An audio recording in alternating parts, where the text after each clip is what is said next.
AQC. Hey, Bobby. AQC. Hey, Bobby. Hey, Kuvs, are you flip-flopping? Or am I just always waffling? Kuv The Kang, keep it real. Three Spurs boys gang, give in the fields. Kuva offloading, spitting out facts. Bobby reloading, this was not a rest. Kuv The Kang, actually talk football's going off with a bang. You better hang on, y'all. Kuv The Kang, actually talk football's the place to hang. Flying off the wall, the king.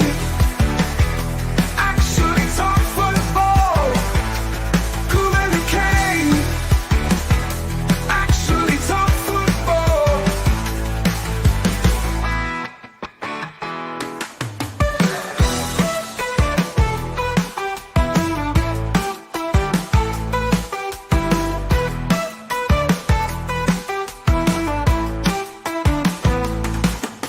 Kuv The Kang, actually talk football.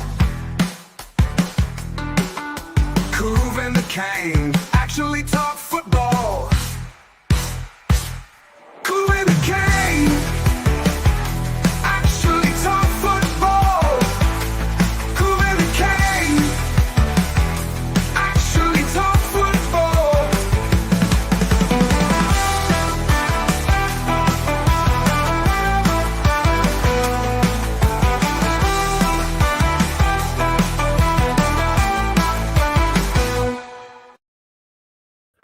Well, good morning, good afternoon, good evening to you, wherever you are in the world. Welcome back to the Three Spurs Boys and another episode, a long overdue episode of Kuv The Kang's Actually Talk Foot.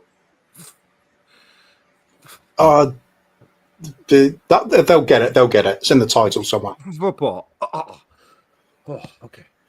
That's You did well. We did well. We've rehearsed this. Breathe. Just breathe. Oh, I lost my paper bag. That's all right. I got tissues. Oh, wait. All right, Kuvsy. How you feeling, buddy? Not brilliant, but we got to get on with it. We haven't done a show for too long yet again. So It has been a long time. Vacation's over, buddy. And Yeah. I figured, what more than a perfect day of 6 inches of snow outside, cold, Hey, minus. look, there's a lot of people in the world want 6 inches. That's all I'm saying. It's enough to make somebody happy, apparently. 4 will do, is the rumor, but I'm hoping that it's number is reduced to 3 one day. It's not the amount of snow that falls; it's how cold it is. There you go, baby. There we go. So where should we get right into it, or should we say hi to people in the chat? Should we? What do you feel like doing? Is there anybody watching? There's actually a handful already joined us there. Yeah. I People. I don't know, man. Let's say hello and then wonder why they still stick around for us, even though we don't stream often. But Stuart, as usual, loyal from day one, is still backing at it. We'll try to stick, but feeling rough with the cellulitis. I hope you're feeling better, Stuart, man. Hopefully everything's well. Hopefully hopefully you and the missus are well too there, buddy. Andrew Gregory, there he is. The gentleman's always checking. I am long overdue for a phone call with this gentleman, and my apologies, Andrew. I do owe you a call. Mile high, Leo's in the place. Big up, homie. And then, of course, we got the number one Agambar is in the place as well. 2 people just saying hello to each other. And then Hanno's here. Big up, Hanno. Good to see you from Coach's Corner. And Wayne Bonner going down. Damn, I haven't done that in a few years. I'm glad you're doing a tutorial video.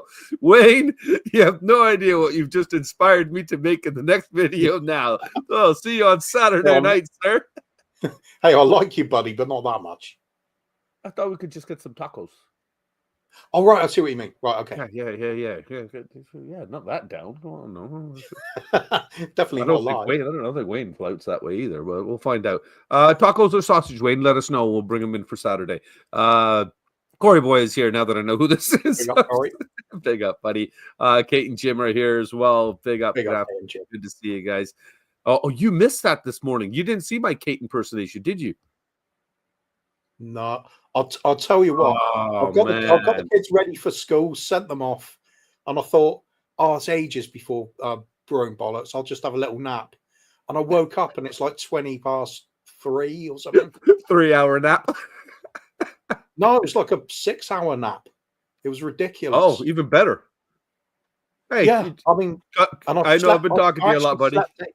I even You slept needed it. 8 hours last night and still needed another 6. Well, that's because your body's catching up for lost time, right? Think so, yeah. Yeah. Well, just for you, Kuvs, I know it was a serious show, but I will do it just for you right quick here while you say hi to everybody else. I'll let you go through take over the comments there. Okay, let's find the who's where. Just catching up. Can't find them. There we go. We got Andrew Gregory again. Saying hello to Kate and Jim. Naomi, big up Naomi. Good to see you. You got a show on, so hurry up and get back to it. Or have you decided to go missing again? We'll see. We'll see. Big up anyway. Hanno saying, to be fair, Ange, he lost his whole defense bar Porro.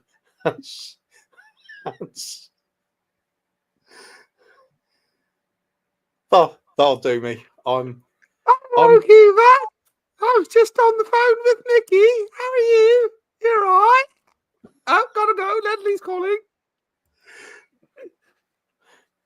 I didn't know we were having guests on this week, Bobby. Where's that, Bobby? Oh, right. Okay, there you go. Hey. I thought that was the real thing. That was legit. I know, it's crazy. That's why everybody was messaging this morning. Was that Kate with a beard? Or was it me with a wig? You'll never know. But now we'll get back to the serious. Sorry, you were saying, Hannah was saying. Go ahead. It's all yours. He's lost his whole defense bar Porro and some midfielders, and he has a rubbish attack. Well, perhaps there should have been more done about that then. Hannah's a Chelsea supporter, so it would be nice to have where the blame lies later in the show, won't we? Yes, we will, sir. Yes, we will. Kate and Jimbo, is this both of them? Do you think they're typing a letter each and keep swapping? You know what? That's actually pretty smart. We should do that in chats. It saves effort, doesn't it? Both of us can just put our names down instead of BobbyK and Kuva 99. Just put Kuv The Kang, and then that way nobody will know which one of us is. That's actually genius. Mr. Kaufman, they are back. They are back. Big up, little Archie. It cost the big bro and bollocks earlier. My spot went, but I see Barry's doing a sterling job covering. Oh, definitely. You said sterling. Kate saying hello to Leo, and not when you have 8 inches. Yeah, well, that's the way it is. But all I'm saying is a lot of people will be happy with 6. No point being greedy. Just bragging. It's just bragging. Saying hello to Ben. We got people saying hello to each other. I'm still nauseous, still a bit poorly, but got to get on with it eventually, haven't you? Can't stay off stream forever. So big up Kate as well, because I know Kate's regularly poorly as well, same as me. So well, hopefully she's better. She's going to be taken off to go see her nephew soon, or grandnephew, I should say. Spending a few days up there. Exactly. People still saying hello to each other. Much love to all the homies in the chat. That is Leo all over, isn't it? Everybody's included. Damn right. Big up, Leo. Mr. Inclusivity. Yeah.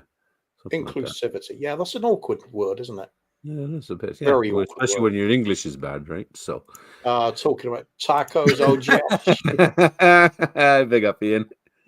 Bring out the wig. There we go. This man knows what happened, clearly. Oh, yeah, he was there from the beginning.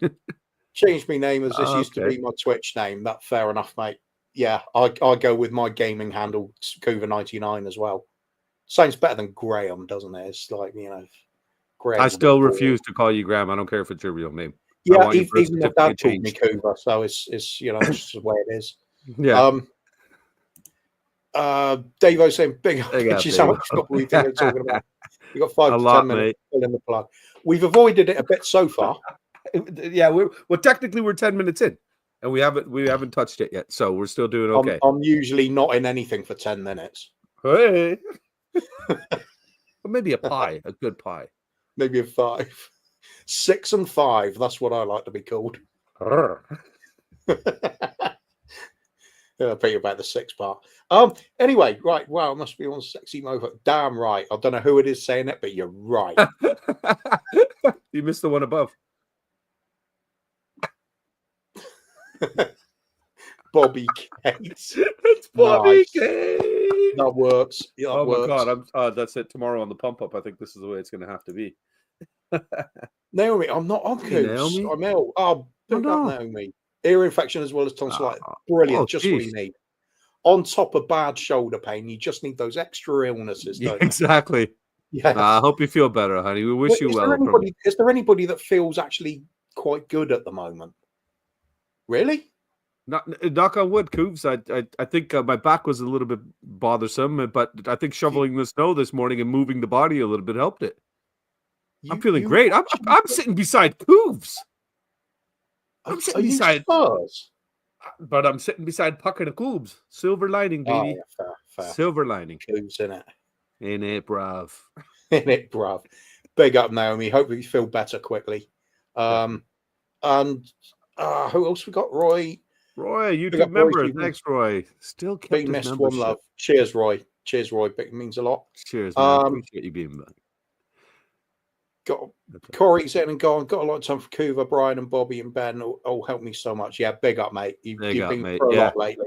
I owe him an apology. I was supposed to get some gaming in with him earlier, but Mama K was watching a movie, and I ended up doing a Kuva, and I took a nap.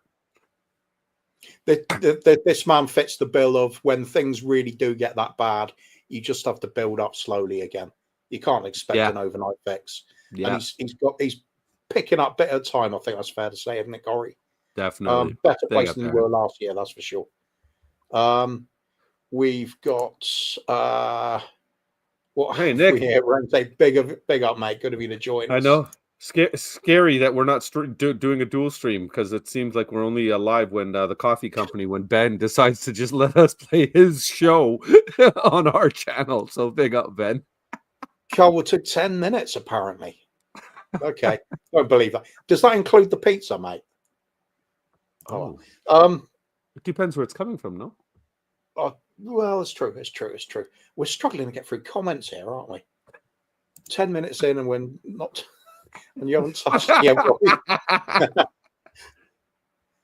Oh, son of a bitch. I just told you Girona scored, and Arsenal in that time scored 2. Damn it. Oh, we missed the fun of just being... should have come straight up with the Girona thing. Oh, damn. Burst in through the intro. Just said Girona scored. Fair enough. Man flu. That is the worst, mate. Rather have a broken leg. Yeah. No lie. At least you know when it'll heal. Nice. Levy, Enoch, Lewis, Lange, Munn, Ange. Yeah. I'm agreeing with all of that. And anybody else you can name that's got Tottenham Hotspur written next to it. How do you Naomi moving the body. What depends what you're talking about. There's the murderous aspect of that. There's the sexual aspect of that. Oh, I thought she was talking about the taco and sausage reference earlier. Oh, could be. Stuart's not moving the body, so that's fine. He's chilling. He's the one being. Did you hear that right? Down on? You don't hear anything right, Naomi. Your ears are currently going through the same as your color blindness is. It's all wrong. You just heard purple. Whose body did you move, Bobby? Exactly. That person that did not go in. Yeah, right. Okay. I'm just saying, 2 people left the chat. You know who you are, and you know what you did. Yeah, absolutely. They'll gross you up, mate. Definitely. Ian, I said that in a sexy Indian voice. Oh, I gotta get Leah. You better send me a voice note. I want to hear it. Yeah, we gotta hear it. Oh, definitely. Hello, my homies. I started to strip the wall in the hall, so all good, Bobby. Yeah, good for you, mate. Keep active, keep yourself busy. Definitely. It's the only way to get through things sometimes. Big up, bucket of fantastic, baby. Pizza and dessert. Now that's more like it, my guy. 5 guys for a reason. You know what? Should we just end the show now? Go for pizza and dessert. I could do that. Yeah. We've done nearly 15 minutes. Yeah, we've done 15 minutes. 15 minutes. People are entitled if they're expecting more. Well, that's okay. You know, we got even Ian's here, and he's for some reason kept his membership as well. So big up all these folks that are still here and keeping the memberships. Thank you for that. We haven't even done one of these in weeks, have we? No, it's been a long time, but we'll have to put something together soon. Naomi insisting she's not colorblind, which she is. That's what we're going to do on this show. We'll sacrifice some of our airtime to bring Naomi on just to do the color color blindness test live on air. What does Naomi see? She doesn't see red properly. Oh my So goodness. she'll see purple, but only see the blue.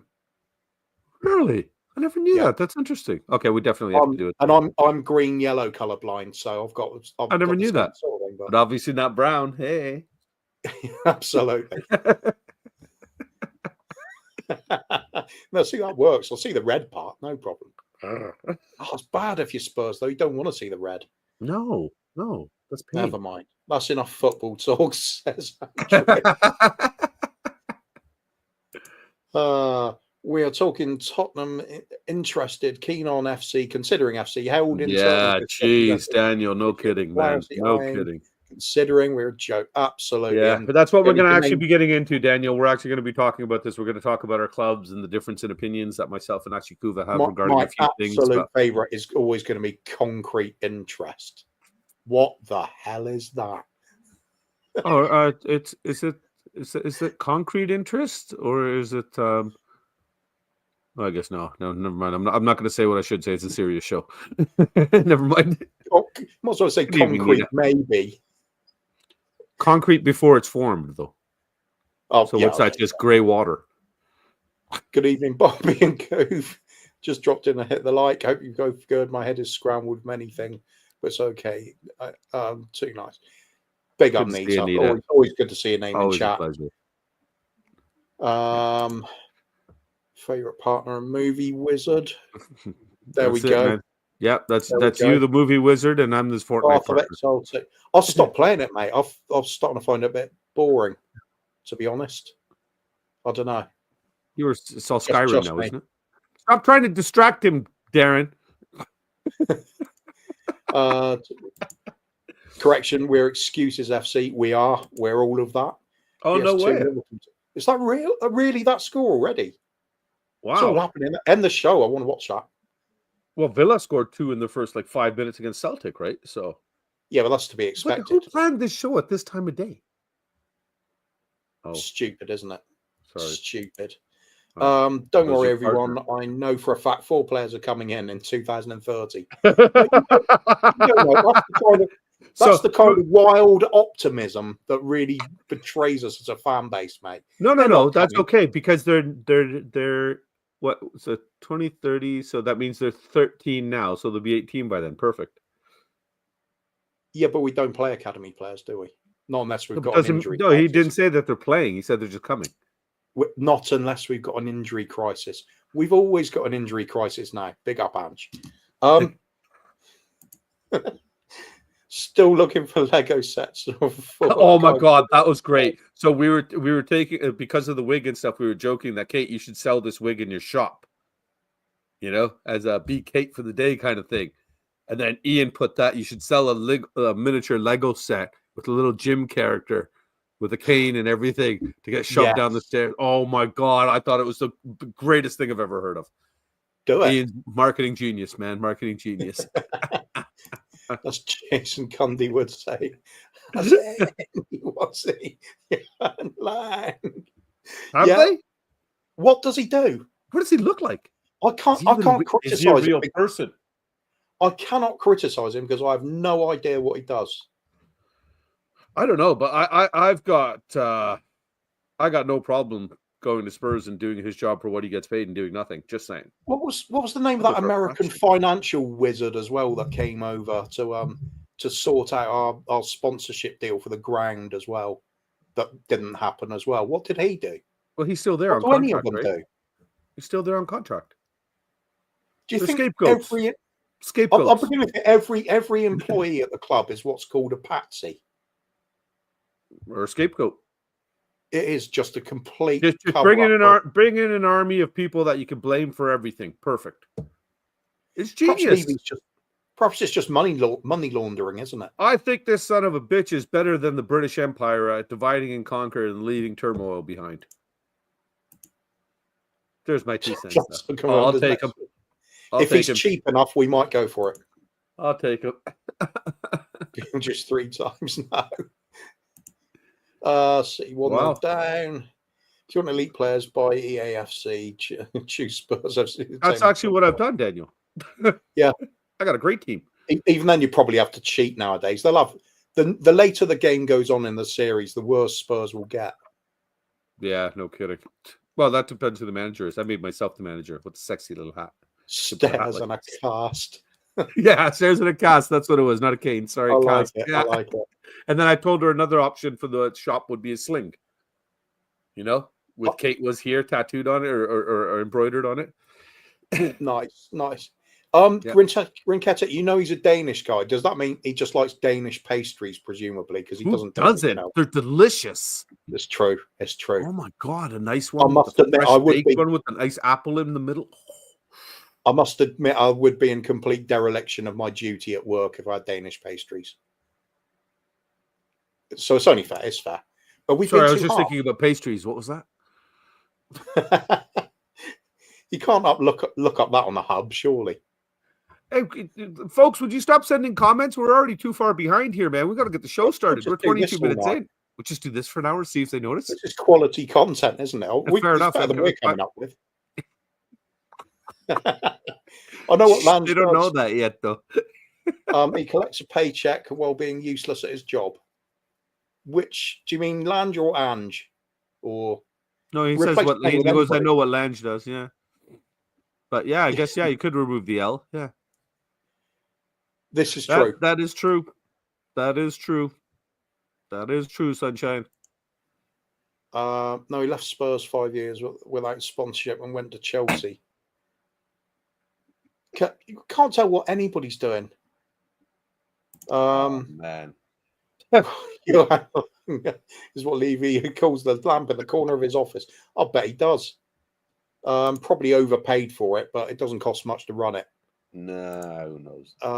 Jason Cundy and Thai restaurant before the Tottenham Liverpool Champions League game.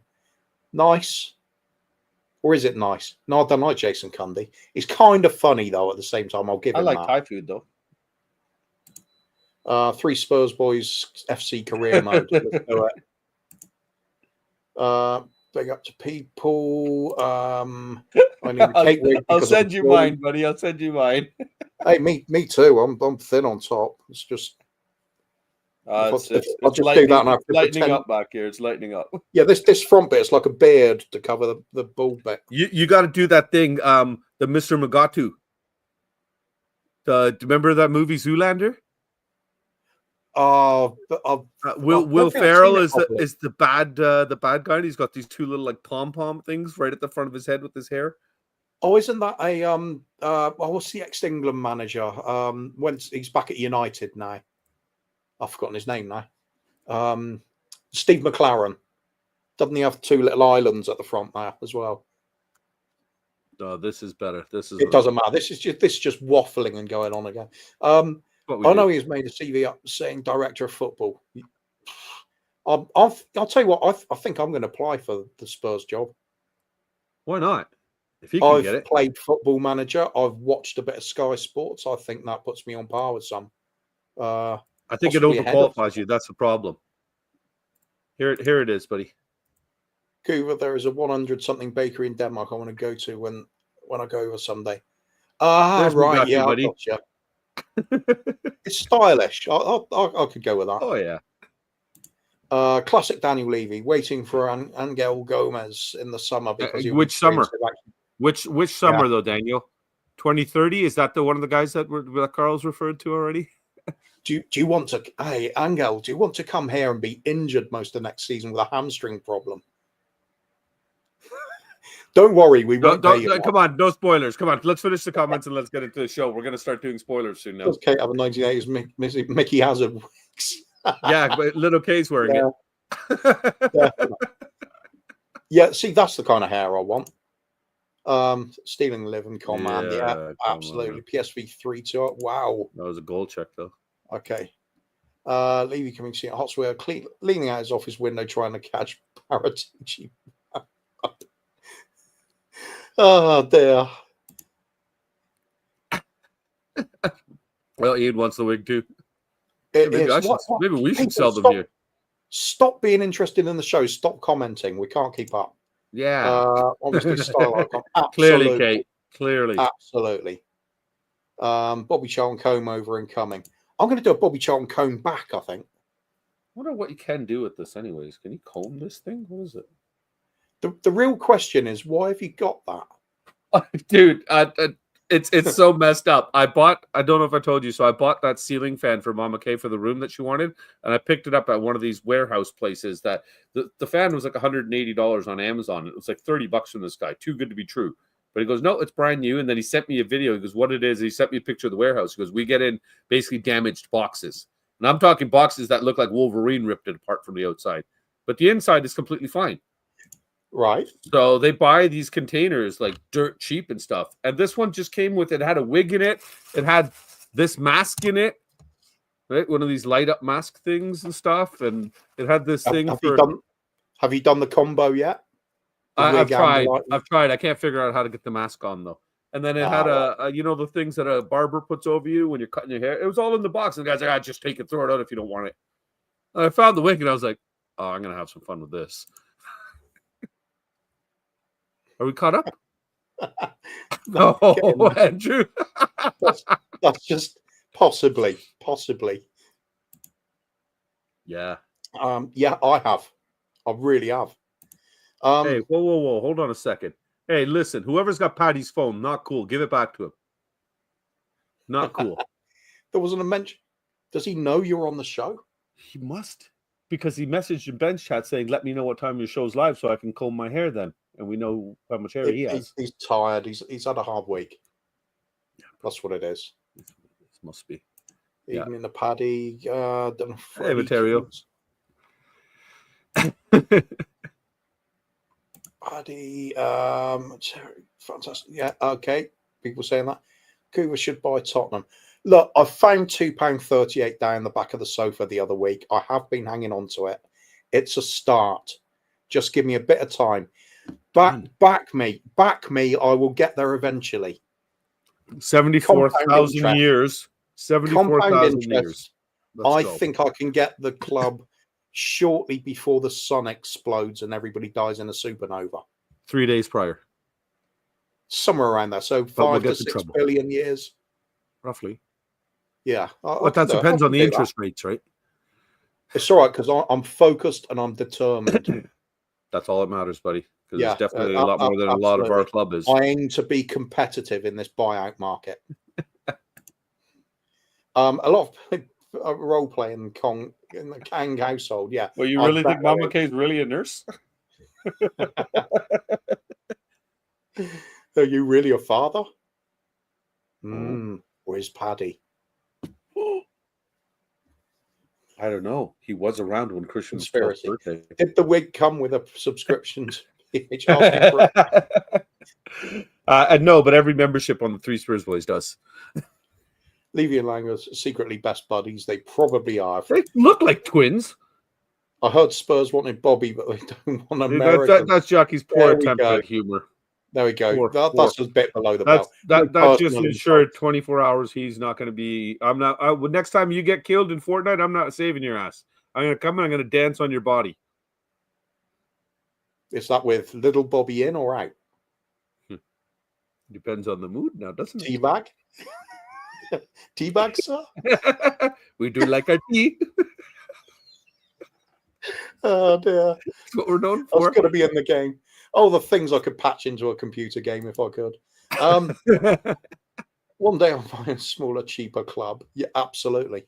Maybe well, keep waiting, Materio, and don't worry. Spurs, with the way they're playing, their valuation's got to go down. Nobody likes the Welsh on a bet. That's true. Well, some people do. Paddy saying, I heard of a fellow called Bob who can get loads of money off people. We should contact him to start GoFundMe to buy the club. Big up the NHS. Big up. Yes. National Hindu Services. Aston Villa fans were happy when Langer left. What a coincidence. Spurs snapped him up. Yep. Certainly is. If they're cheap or a misfit, we're up for them. Anything to save money. And yet, we don't in the long run. Hang on, got to use... You've got to use the OG Fortnite dance. Just for you, Benji, I will. Just for you. Okay, come on. We're almost there. 4 more now. So to be both me and Bobby looking at a Rins a reboot card saying carry it. No, you No, you carry. Yeah, neither of us are going to Carry it. reboot him. No, you Bring carry Keddick's it. card. Yeah, you do it. No, you do it.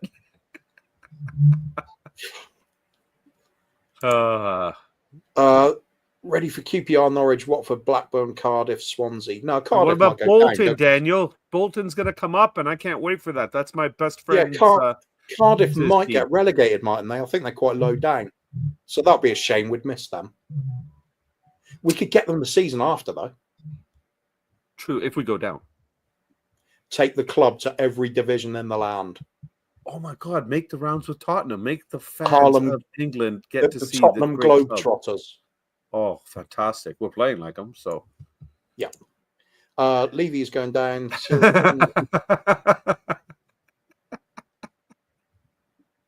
Why not? Why not? Sorry, my bag's full. Yeah, we'll let him bleed out, buddy. Call him Kojak. Where can we Spurs next season? Could be nicest stadium in the Championship. Absolutely. Yeah. And Orient are going up. They may well be. So there we are. We're caught up. We're caught up. Start that one so we know where we were. Hang on quickly. I'm sorry, but as a Korean, Yang's signing was a mistake. I think it was a signing to appease the Korean fans. Daniel, we're not going to disagree with that. You know what? Why we're on that, let's just start off right there. Why we brought this kid in with the injury crisis that we have, the fact that he didn't even get a minute, and we've already sent him out on loan. That shows me either the club doesn't know what it's doing when it's picking the players and they're not bringing in the right players to support the manager and his project, or the manager who says that he has the final stamp of approval on the players didn't know what he was getting. So who do we blame for the screw up? Does it begin with an L? Effort? Is it? Because according to our beloved manager, this guy, we're saying that he's saying, I have the final stamp, basically, when it comes out. So now that this is the first topic, I will simply say flat out on here live, I am 1,000% Ange out. I don't believe in any kind of project that this man has. I believe that he's absolutely tearing our club down. He doesn't have the ability manage. I saw that, and I realized that with the Brandon Austin situation. To me, when we had Austin, who waited 9 years to get a start, and the only reason he got one was because of the severe injury crisis, and then when he does finally get a start, comes out and has a man-of-the-match performance, and he's not even getting on the bench. Forster was getting in ahead of him. That, to me, shows me Ange doesn't know his players. Whatever he sees in training, whatever he's translating in his own mind is incorrect, because Austin came out and shut everybody up. And then we turned around and hired somebody else, bought somebody else that in reality we could have got away with not buying and invested elsewhere in the squad where we do have many shortages. But no, we turn around and we do this. And again, that to me says he doesn't know his squad. He really doesn't know what he needs in there. And the Yang thing is a further emphasis on the fact that he is not supporting a youth project, which we've been told what this is. If this was a youth project and I saw all our kids playing and getting the major minutes and then losing, it might be somewhat acceptable.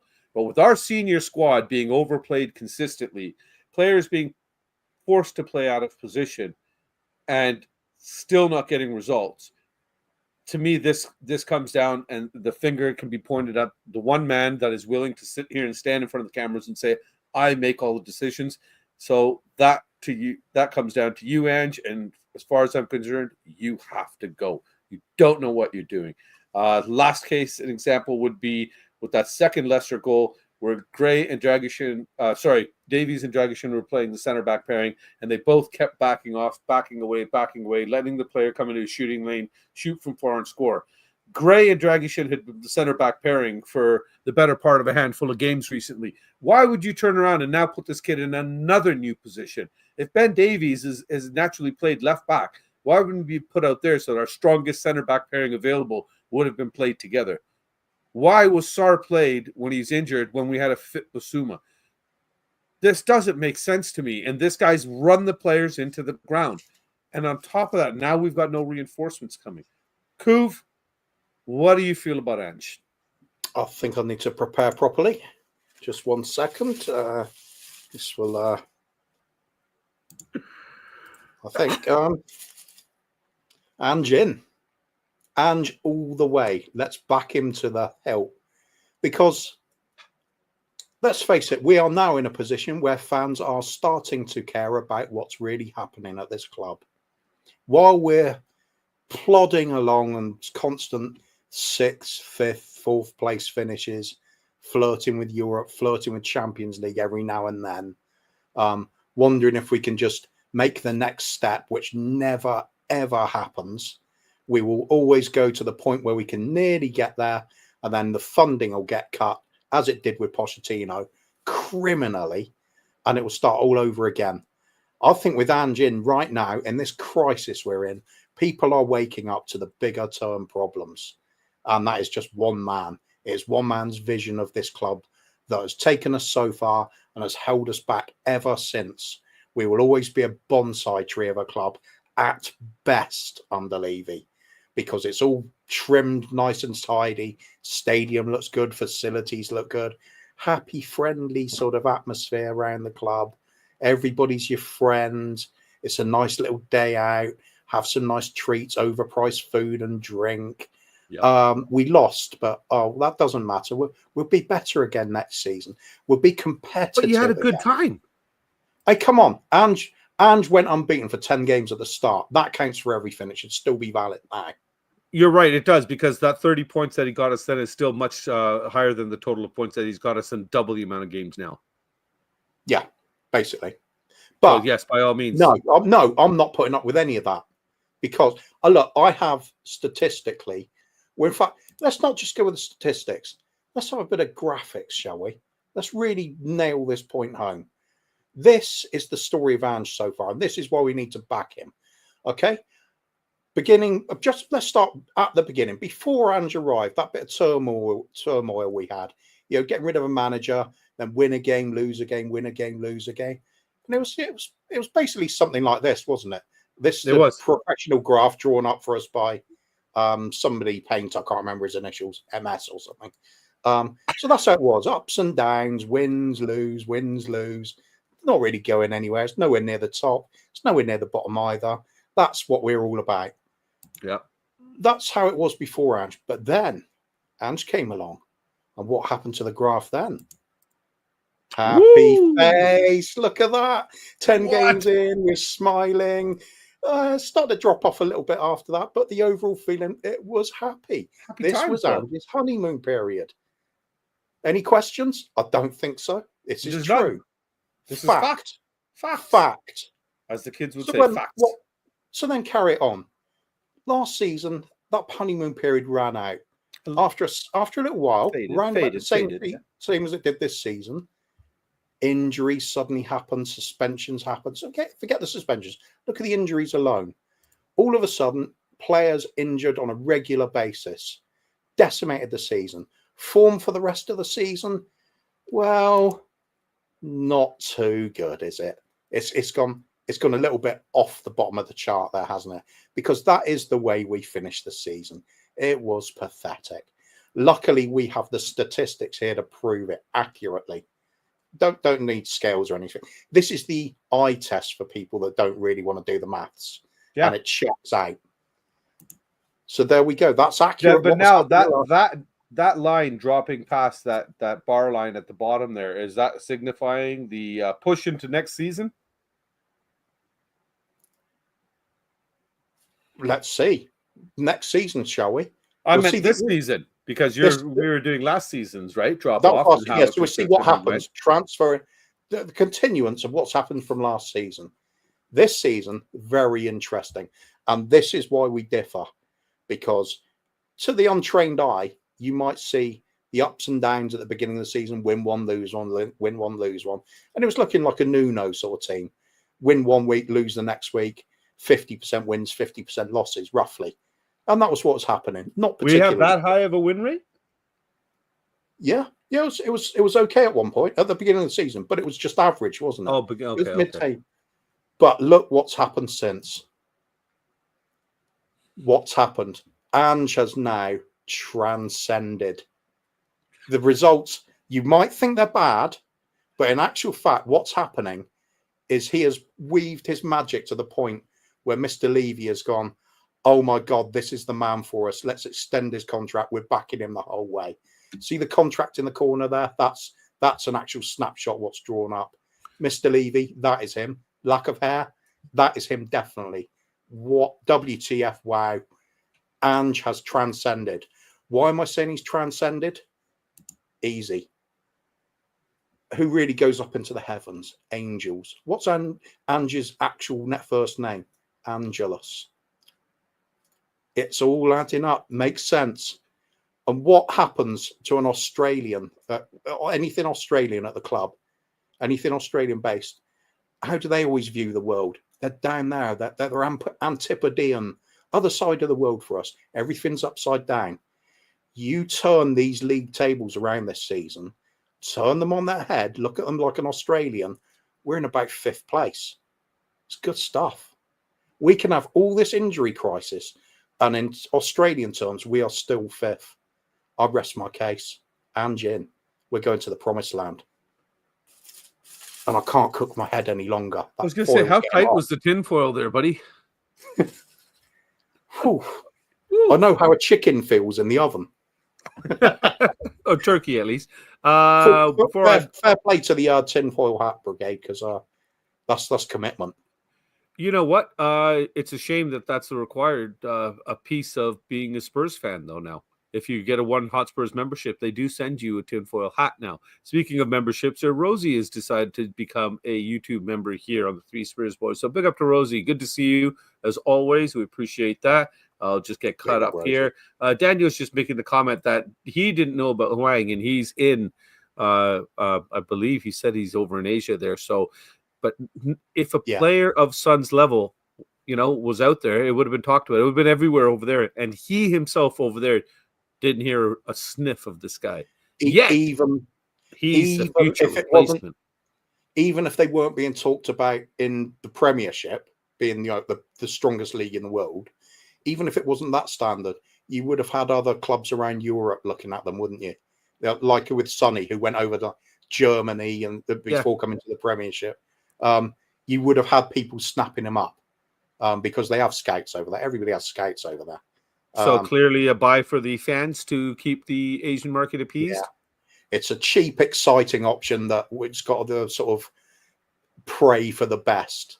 It's either a minimal outlay and nothing really lost, or you could get a gem out of nothing. It's grabbing that handful of prospectors' soil and dirt from the west of America, and hoping to find a gold nugget in there somewhere.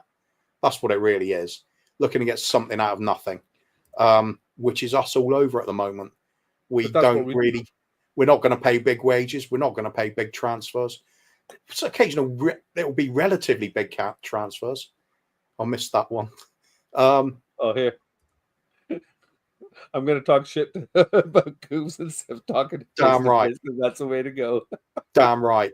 Need everybody angry, and then everybody can just turn their head, look at the man at the top of Spurs. That's the one doing it all.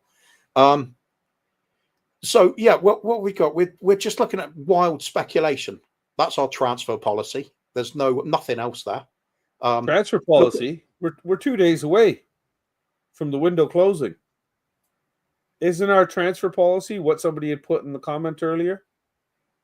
If it's policy of looking for the cheapest option, that's always going to be the case. And then people will hail the bargains that were available. It happens over and over and over. But anyway, I've done the statistics. I've done the charts to clearly justify it. So I'm going with Ange in. This is great because finally it looks like fans might just be getting on board with each other and pointing at the club and saying, Levy needs to go. Levy needs to do something. So is that why you're all jokes aside now? do you feel that Ange could drag us down to the point that it would unify the fan base to realize that the problem is higher up? Changing managers left, right, and center hasn't done anything. Look at our last three. As pathetic and as sad as this is, Conte sitting first with Napoli. What is it? Jose's sitting second, I believe, with Fenerbahce, and Nuno's second third in the table. Third in the table here. But these are all guys that couldn't do the job, right? Now, we've heard other people say that Nuno and Conte should never have been brought in the first place because they're serial winners, and for us to bring in managers like that was pointless because we don't want to win. We just want to go through the motions of being a football club. It's not bringing those managers in that's the problem. It's failing to back them with anything near what they require. That's the problem. It's doing one thing without following through. As always, it's the token gesture because it's far cheaper to hire a manager than build a squad. So that's what we're ever going to do. These fabled rebuilds that we always do, you actually have to have had something in the first place to rebuild it. We haven't had that. The closest we've had is under Pochettino, which was an unfinished project. It was an unfinished squad. We had a good team. We had nothing on the bench to go with it. If we'd had players like the likes of this one I pointed out way at the time, I desperately wanted us to sign Sadio Mane. Apparently, the reason we didn't is we weren't prepared to match his wages. That's certainly believable from what I've been seeing.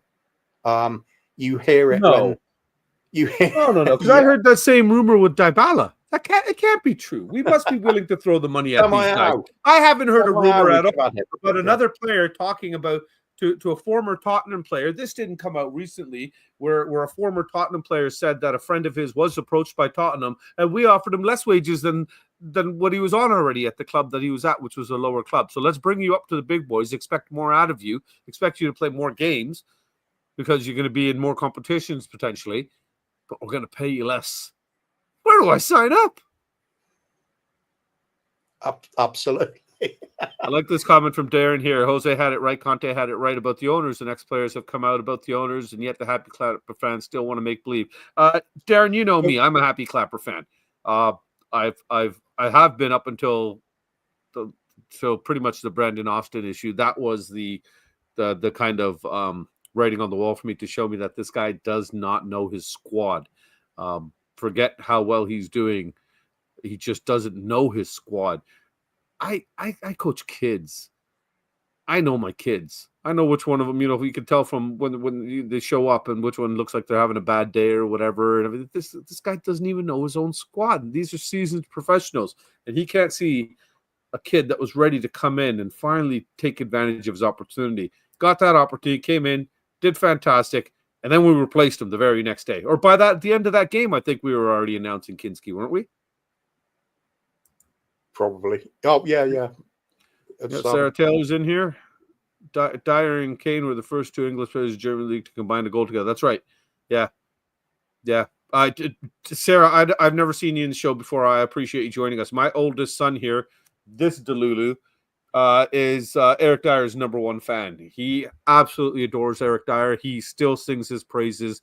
He'll still watch him in Bayern Munich and sit here and say how we screwed up, that managers actually ruined this guy and made him a scapegoat, that he was never as poor as it seemed. But we have a bad habit, I guess, as fans, to turn our attentions to the easiest person to attack. It's easier to put the blame on the players and the manager than it is to go further up the food chain. So I get what you're saying, Kuvs, in the sense that if we let Ange continue to fail, then the fire builds bigger, and hopefully it'll start, the fumes of the flames and stuff will start reaching the people. If we are going to sack him, Ryan Mason in all the way. All the way? All the way to the summer. Yeah, let it burn. Sarah's saying Ange, and she's with you. Darren saying Joel was sacked at halftime. Yeah, he was. And Levy is sacked for far less and more. Yet this clown is manager is stealing for a living. Yeah, it's and this is the thing, Corey. And this is why I know a lot of our fans are sitting here saying, how did Nuno, Conte, and just our last three, Nuno, Conte, and Mourinho get fired for less? And there's no justification to it. There's absolutely no reasoning to it. Because the thing is, I can understand if we were sitting here, again, going backwards a little bit, if we were sitting here saying that we are building for a youth project, then I want to see all the youth on the field. The oldest player on the field should be 23 tops. That's just my personal thing. If you're going to go for a youth project, yeah, play youth. Isn't that what that means? Not an aging son who should be a super sub at this point in my eyes. I could be a lot more forgiving about. Yeah, it's a lot more easy to be forgiving about league positions being sort of disappointing if you actually are playing those young players and they're getting the experience to become the players you need them to be. Yeah. But if you're neither playing the youngsters nor getting anything out of the senior pros that are playing instead of them, there's something going drastically wrong then, isn't there? We're talking about a club that's the 9th richest in the world, according to was it Forbes? Was it the latest financial list? Yeah, Forbes. Yeah, they got a reputation for being pretty decent when it comes to the financial information. So 9th richest club in the world, not just in the Premier. In the Premier, we could say, oh, perhaps we should be 9th or 10th. There'd be a case for it. I think we'd be top 3 in the Premier League, most likely. Yeah, we are woefully below where we should be. And not just this season. That's the thing that people should really be looking at. Yeah. Every season, again and again and again, we're told to lower expectations. We're entitled if we expect us to challenge for trophies. No, we're not. We're supposed to be an elite sports team. Elite sports teams, it's about winning. It's cutthroat. It's ruthless. You do everything you can to be at the top. We're a club who, fair enough, I accept we're not able to go toe-to-toe with Man City when they spent so much. That's just not a reality. But I do expect us to be there waiting in the wings for when they do slip up, when their reign of terror over the rest of the league has come to an end. Coming to an end we now. Should be one of the ones stepping up then. Yeah. We should be in that situation. Yeah. Arsenal should be as well. Liverpool should be. Man United should be. Everton should be. The Everton, who we always get this sort of saying of, oh, at least we're not Everton. Yeah, shame on them as well. But it doesn't make us okay because we're better than them. It makes both clubs shameful. Villa, it's another one, should always be challenging. Leeds should be in the Premiership top half challenging. Birmingham should. Newcastle. Loads of teams there with big fan bases and the potential to make a lot of money and have significant advantage over teams around them. And they're not up there. Just because we're in that pack that are failing doesn't make it okay. Shame on us. Shame on our board. And shame on Daniel Levy, because it's a quarter of a bloody century of this now. And it's disgraceful. And I cannot sit back anymore and just let things go by. When we are now pushing again for demonstrations and protests, I'm actually putting friendships on the line. Not so much on the line, but I'm straining them with people that aren't quite as intense about the protests as I am. I'm prepared to shelve any sort of animosity with people, put it all aside. Enemy of my enemy is my friend. Unfortunately, that's true here as it is in war for me. I see Levy going as the only solution to this club's problems. Whether he steps down and somebody else from Enoch takes over, or whether Enoch just get the hell out. Either way, that's the only solutions I'm seeing. Otherwise, it's just a repeat of what we always get. Couple of signings in, a few wins, fans will go, yay. And it's like, it's all forgotten. It's like it never happened. Never happened. Yeah. And then we're suddenly back into 4th place and, oh, we're doing so well. Daniel's doing so well for the club. We're 4th, yes. And no trophy still. No sign of a trophy. Not even looking remotely like we're going to get a trophy. And the moment we do get anywhere near it, the funding will be pulled because we don't need to push any higher. Because we're run by a businessman and we're not run by somebody who is a fan of football and loves Tottenham Hotspur Football Club. I don't follow Spurs because I want to cheer at the bloody checkout girl in the club shop. I don't want to look at Financial Times and see how well Spurs they're doing on stock exchange. I don't have reports from Forbes saying about how rich we are. I want all of that to mean something to the actual football.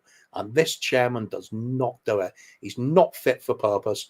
And I don't buy into 1 second that he's a genius chairman and like he knows he's genius businessman. Because if he's a genius businessman, then he should know what his primary product is, and it's football. And he's failing badly. He's embarrassing. He doesn't have a clue what he's doing, and you could see it from day one. As soon as you find out the information about what happened about George Graham leaving, Glenn Hoddle coming in, what happened with transfers, and then the fact we signed Santini, all under the umbrella of Daniel Levy saying, I've got to bring back the Spurs way. What Spurs way? Not signing big players anymore because they cost too much, because their wages are too much. Getting rid of a club legend so you can bring in Santini and play something so remote from the Spurs way. Yeah. Most of us knew it. It's untrue.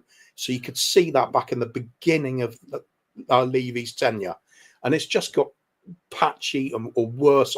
It's in a decline ever since, except for those occasional times where we get lucky. When Harry Redknapp, when Yole came in, nobody expected him to succeed. He was there as an emergency measure, and he did really well. He brought football back to the club. We were happy at that because we've been starved of it. Redknapp came in. Let's face it, nobody expected him to do well. He was a wheeler dealer from Bournemouth and then West Ham, happy-go-lucky. Got the clubs to play football a bit, but you weren't expecting anything. He did brilliantly for us. Pochettino came in, same thing. Who's this? He's got no pedigree. He's not won anything. Did brilliantly for us. Every time each one of these managers gets us going any step forward, the rug will always be pulled from under them. So, and it's at the point now, I don't care who we get in as player. I don't care who we get in as manager. I don't care what the backroom signings are. I don't care what's happening on bloody newspapers about boardroom shuffles and this and that, sponsorship deals and partnerships. Bollocks to the lot of it. Put the football right first. It's your primary responsibility, not fit for purpose. Get rid of anybody, and not just us. Any football club deserves to have their club run by people who love the football team, who fans or families that have had that football club for years. We've all been usurped by money-grabbing tyrants who just push up prices, justify anything, and spin bullshit the moment the shit hits the fan. Sick to death of it. I want anything to get rid of them now. I'll take relegation. I'll even take the club falling apart at the seams. I'll take the club being trashed, burnt to the ground and gone, so fans can reform what should be Tottenham Hotspur, and we keep it in the hands of the fans, back in our team by people who love the team. At the end of the day, the football club should be the fans. Levy, he wasn't here when I was a fan before that. I supported Spurs long before he was here. Now I feel like my club's gone. It's been stolen. We're not the only ones. There's fans around the country deserve way better. Even Arsenal, even our rivals, their fans don't deserve the crap they get put through as well.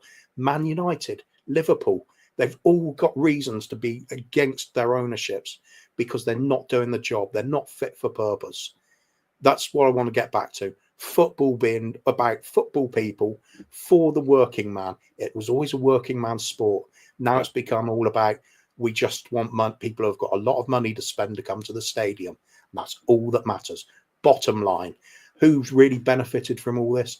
Levy with his ever increasing wage packet, but highest paid chairman in the world, probably, isn't he? Maybe I'm pretty sure in Madrid the world. No, I don't think it's his wages that make him the highest paid, though. I think it was the bonuses. Oh well, same thing, isn't it? He's a shareholder in Enix, so. Oh no, I think just basic wages he gets paid an astronomical amount as well. Oh yeah, that too. But I don't think he's number one. Justified. If you're going to do that, then your club should be the best. No, I'm sorry. No bonus is justified. I don't think he should have even got a pound bonus. It should be, like you said, incentive-based kind of thing. I'm just going to start this comment here. I want to come back to this one here because I really like this from Sarah here. I wanted Ange, his class only losing by narrow margins. We have 8 fit players right now. Ange would be his 17th manager, would be sacked since 01. Every single manager can't be wrong. Yeah, and we discussed that a bit, Sarah. That's why we're saying, you look at the likes of the last 3 managers that have left after Pochettino and why do I have an alarm going off? In Nuno, Jose and Conte, and look at where they are respectively, and how well they're doing right now, where they are, right? So she also followed up with she was heartbroken when Yol got sacked, right? But after Poch, though, it's like you said, we got lucky with Poch, basically. Had we not got lucky with him, could you imagine how painful? Look at the last 4 years have been dread. Yeah. He brought us 5 years of joy. Could you imagine if we never even took the chance and brought him in? If we never got lucky with him, how dreadful things could have been for almost a decade. Yeah, I can't imagine what it would be like, because we've seen it now. Yeah, but I'm talking about a decade of it, not 4 years of it. Here's the other bit as well. Conte always gets lauded, quite rightly, for his outburst on the press conference saying about, this is something's got to change at the club. You can keep changing the manager, but nothing changes at Spurs. Yeah. Conte is like, you looked at us as a savior for that in those terms. But you go back just a bit further. Pochettino was saying similar things. It's time for the club to act like a big club. So, and then you can see his frustration when he's saying some things like, some days I feel like I'm the manager, some days I feel like I'm the coach. Yeah.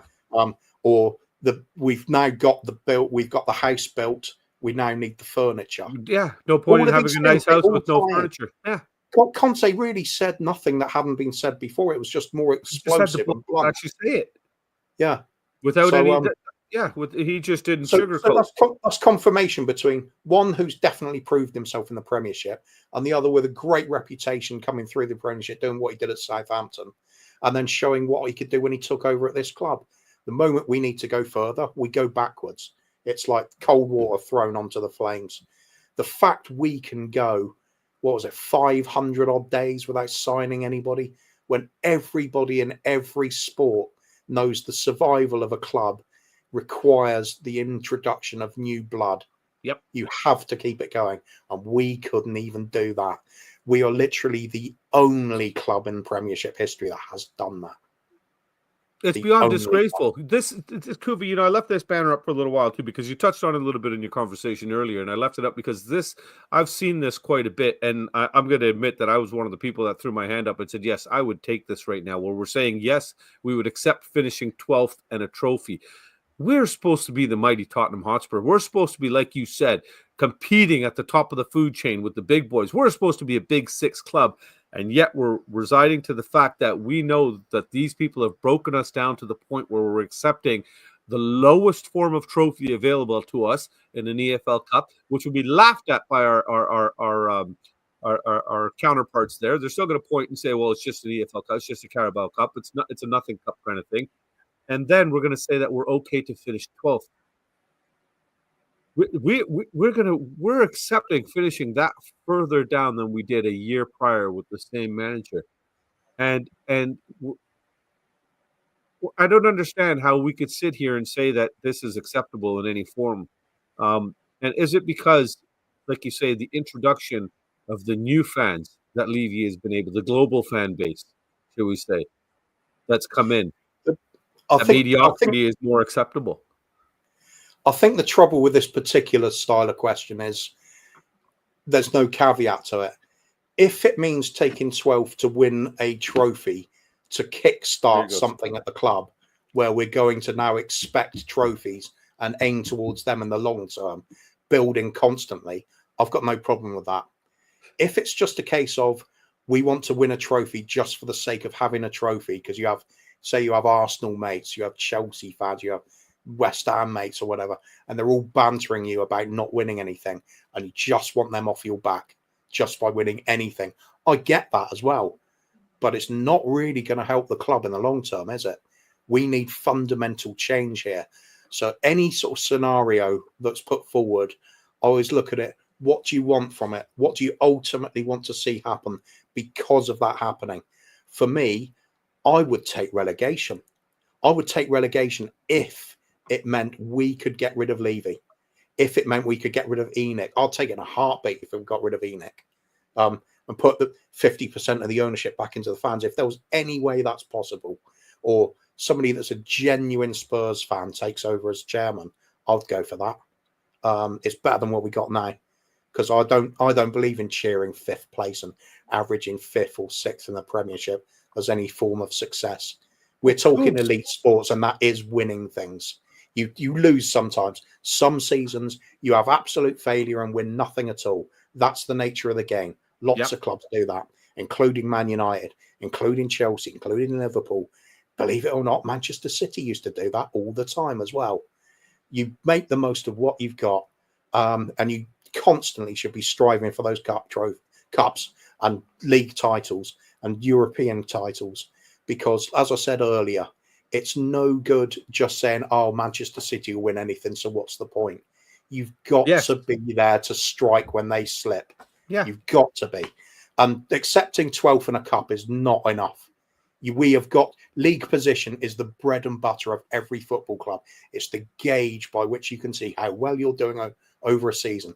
Cups are variable. You play teams from different divisions. You can have an easy run. You can have a hard run. Yes. In the league, you've got the same run everybody else has. Yeah. It's the only fair way of gauging each other, gauging teams against each other over an entire season.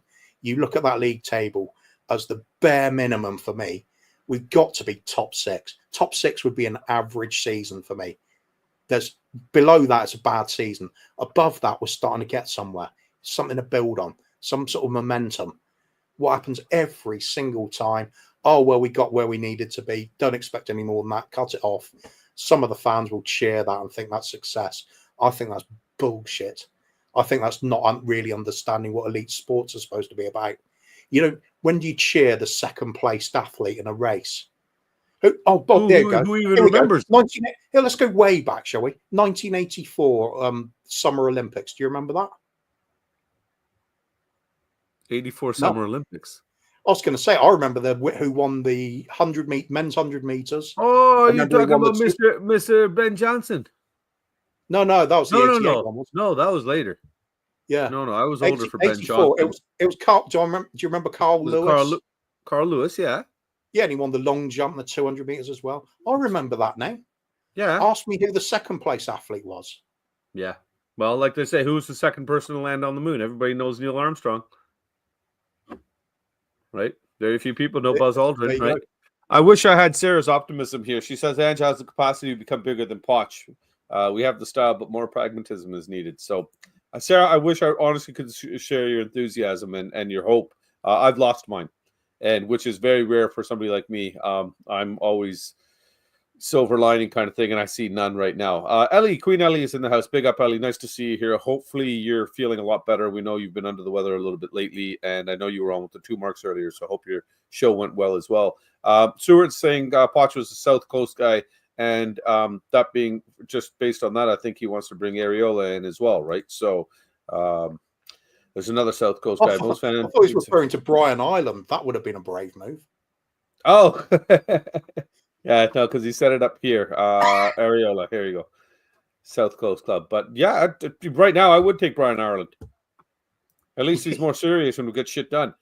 Say that some said relegation is finally means a trophy. It is sad to see, Eugene. That's what kind of bothers me, because I'm going to admit I was pathetic enough to throw my hand up and say, yeah, that's what I take right now, because I think we're so poor and we've become so pathetic that is actually an achievement, and that's sad.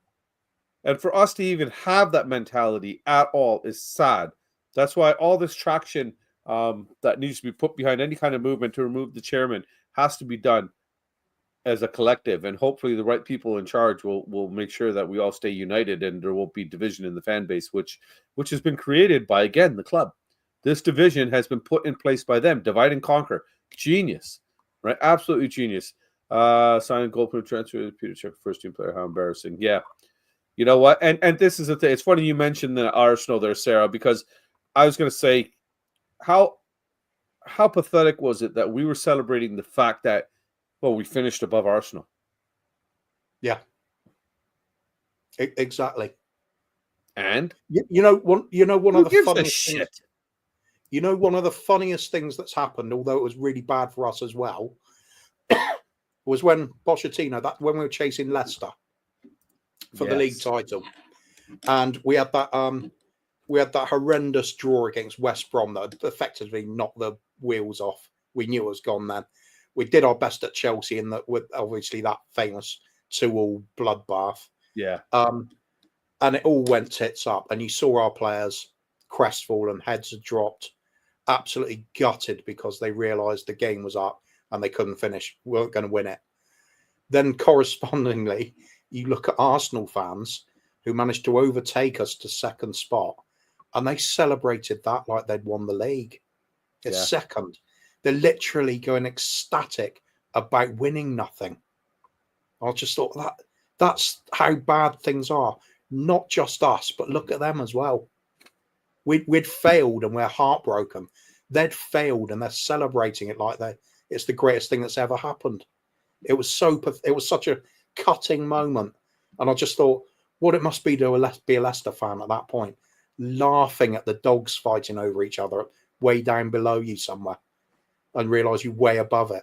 It must have been absolutely incredible. But there we go. Anyway, that's just one of those lasting memories about that keeps going on. And it's the same with Arsenal. It's the same with Spurs. We laugh at the other one, our rival being below us, regardless of the fact we're not winning anything. What's the point in that? All those seasons we finished above Arsenal with Pochettino in charge, what did it mean? Nothing. Oh, I bet we finished above Arsenal. Yay. Yeah. And we can look back in the history books and look at all the nothing. Exactly. Material. I'd like to have some posters behind me of I would have liked to have had posters with the likes of Harry Kane and Hugo Lloris lifting cups behind me, but never happened. I don't know. I didn't feel the urge to put up posters with like 4th place or 5th. I wonder why. Semi-final of something, or what's the point? Material asked a good question here. I'm curious if you want to take it on here. Would Areola want to come here? And in fact, would any manager want to come here? And why would they want? Why? Because we should be able to offer him a shitload of money to come here. We should be able to offer him. And we should have the resources. And we should have the resources to build a very good squad. That's the reason why he should want to come here. But he's just going to look at what's happened here. I mean, is he going to fancy that? I actually think Areola's destined for bigger jobs than this. I could see him going to Real Madrid. If what we should be doing is right now sacking Ange and doing everything we can to offer Areola whatever it takes to get here. Put your stall out. If he says no, fair enough. At least you tried. But we won't try. We'll wait until it's the summer. Put in a mediocre or even an insulting amount of money offered to him to try and get. Oh yeah, well he's on £3 million a year, so we'll offer him 2. Yeah, 2.8. I mean, we're not silly. 2.2. I think you're being a bit generous here. Another nice one here from Gorski here. What gets me is we finished above them and they still picked up an FA Cup. Exactly. That's just what exactly. We're so bad. We're cheering nothing. Hey, Paul. It didn't used to be like that. This is what's so heartbreaking. I see fans now who are now grown up without us being a proper football club. That's the thing. The culture changed. That's what I'm saying. With the division in the fan base, it's because the cultural base of the fan base has changed. And I don't mean culturally in terms of saying, oh, the Asians, this person, that person. We've just become a global brand. And a lot of them. I've seen plenty of people my age who back Levy. Really? I don't know what it is. It's brainwashing of some kind. It's it's really been. If you follow the club too closely, you get caught up with the PR. The PR is just basically propaganda, isn't it?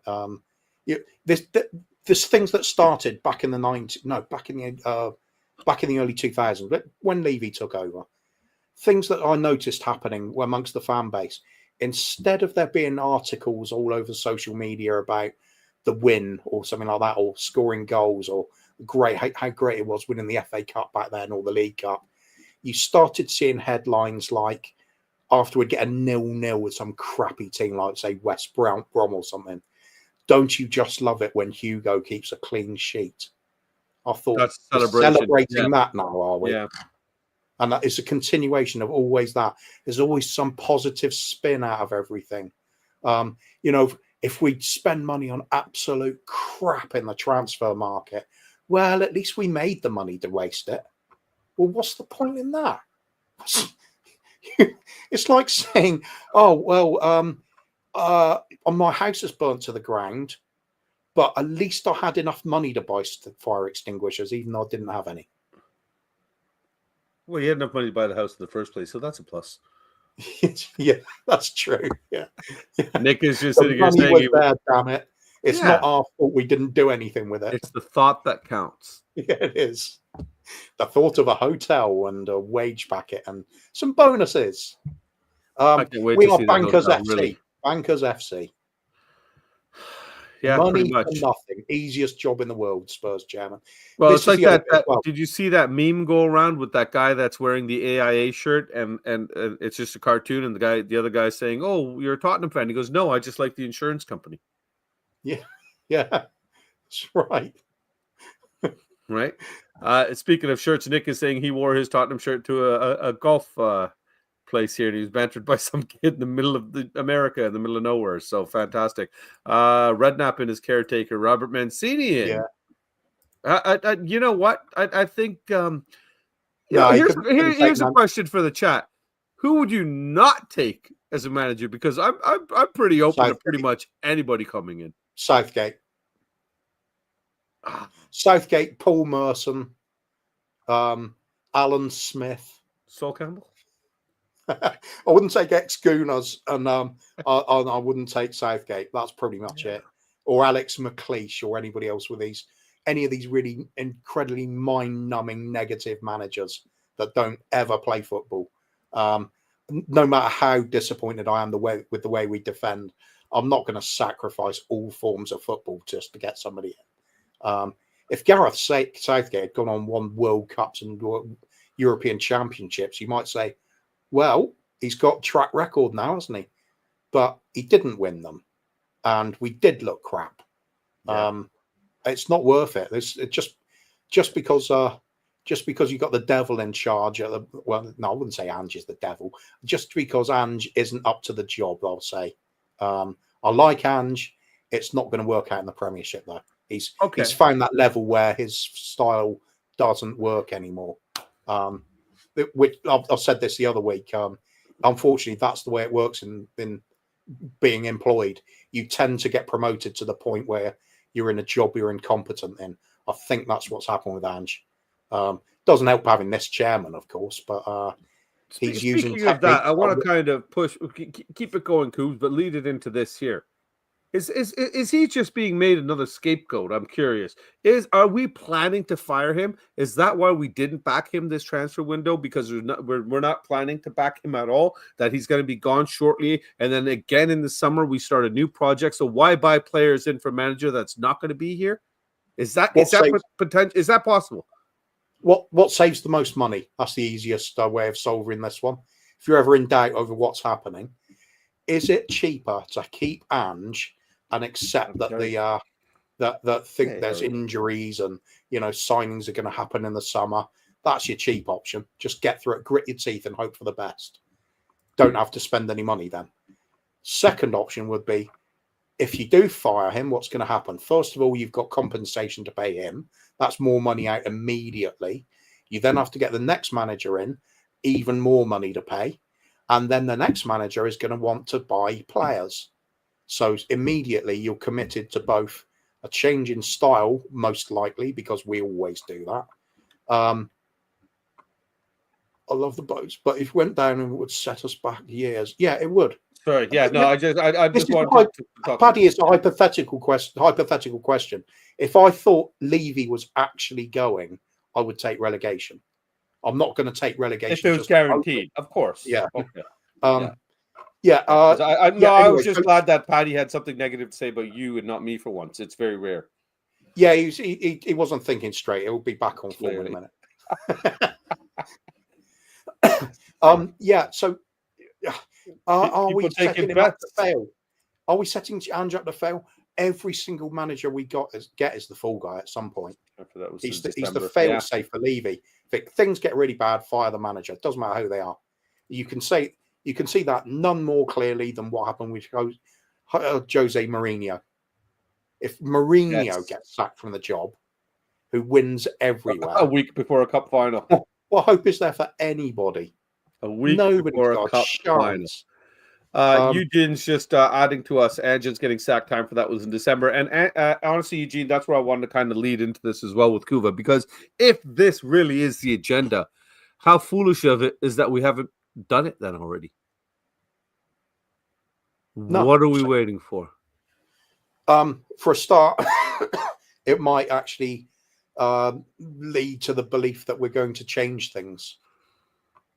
We don't want to Levy doesn't want to change things. He wants to just recover, spend no money, and back into the sweet spot again.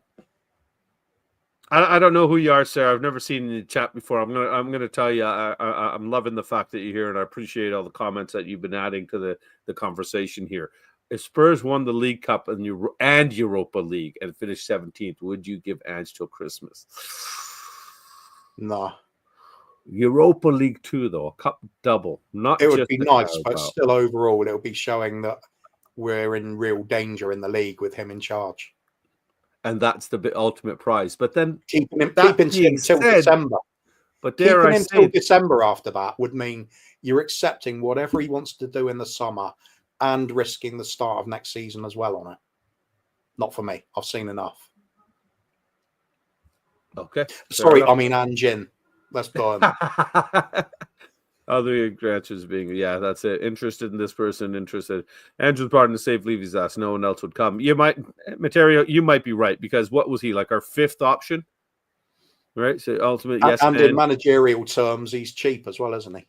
Yes. He's the cheapest one we've had out of the last five. So Levy is actually lowering his demands again. Demands from us regarding results and players. So what are you saying, Materio, that he's willing to say that, you know what, top four is not the important thing now, top eight is? It's absolutely pathetic at this point. You know, I don't think there's any excuse for no transfer activity at all when we have so many senior players out, and he's consistently shown he doesn't trust his youth players. He doesn't know his squad well enough to know that he could play certain players. The fact that Dorrington was shipped out on loan when we were in the midst of a center-back crisis, to me, speaks volumes. I know people are saying that, well, when he did have his opportunity, he didn't look that fantastic. But I'm sorry to say, neither did Gray when he started. A lot of people were wondering why this kid's on the pitch already. But now that he's had the run of games and he's given the opportunity, he's showing class. And that's what I would have wanted to see with some of our other youth. So how will we really ever know? Because they haven't been given the opportunities. And there's no excuse for zero transfer activity. Would they be given the opportunity at all if there weren't injuries? No. We saw that. Yeah. I don't think Austin still... poor Austin. You talk about somebody... I don't know if you want to say the guy's stealing the living, or could you imagine how mentally it feels to sit in the shadows for almost a decade and only be used because all my other toys are broken, so now I'm going to play with you? Yeah. How disheartening must that be to this kid? Undervalued and not really wanted. The moment a bid came in for Austin of, like, you know, and knowing Levy, he'll probably end up having to sell him for about $250,000 before his contract goes. It'll be something along those lines. But we'll miss out on it again. He looked decent. He really did look decent. What more can you do than come in to a team that's struggling, get man of the match, and look like a competent goalkeeper? I don't know what else he's supposed to do. Is it that not ticking every single box with a big frigging green check mark? No? Mikey Moore pre-season looked sensational. He looked so much better than every other forward we had. Yes. Yeah.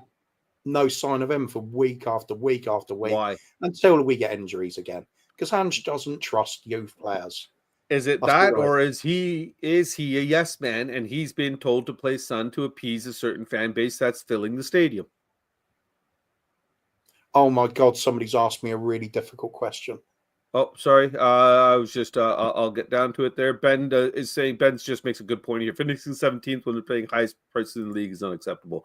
Fair enough. Where was I'll start this and I'll come back to it. Where is the question you want?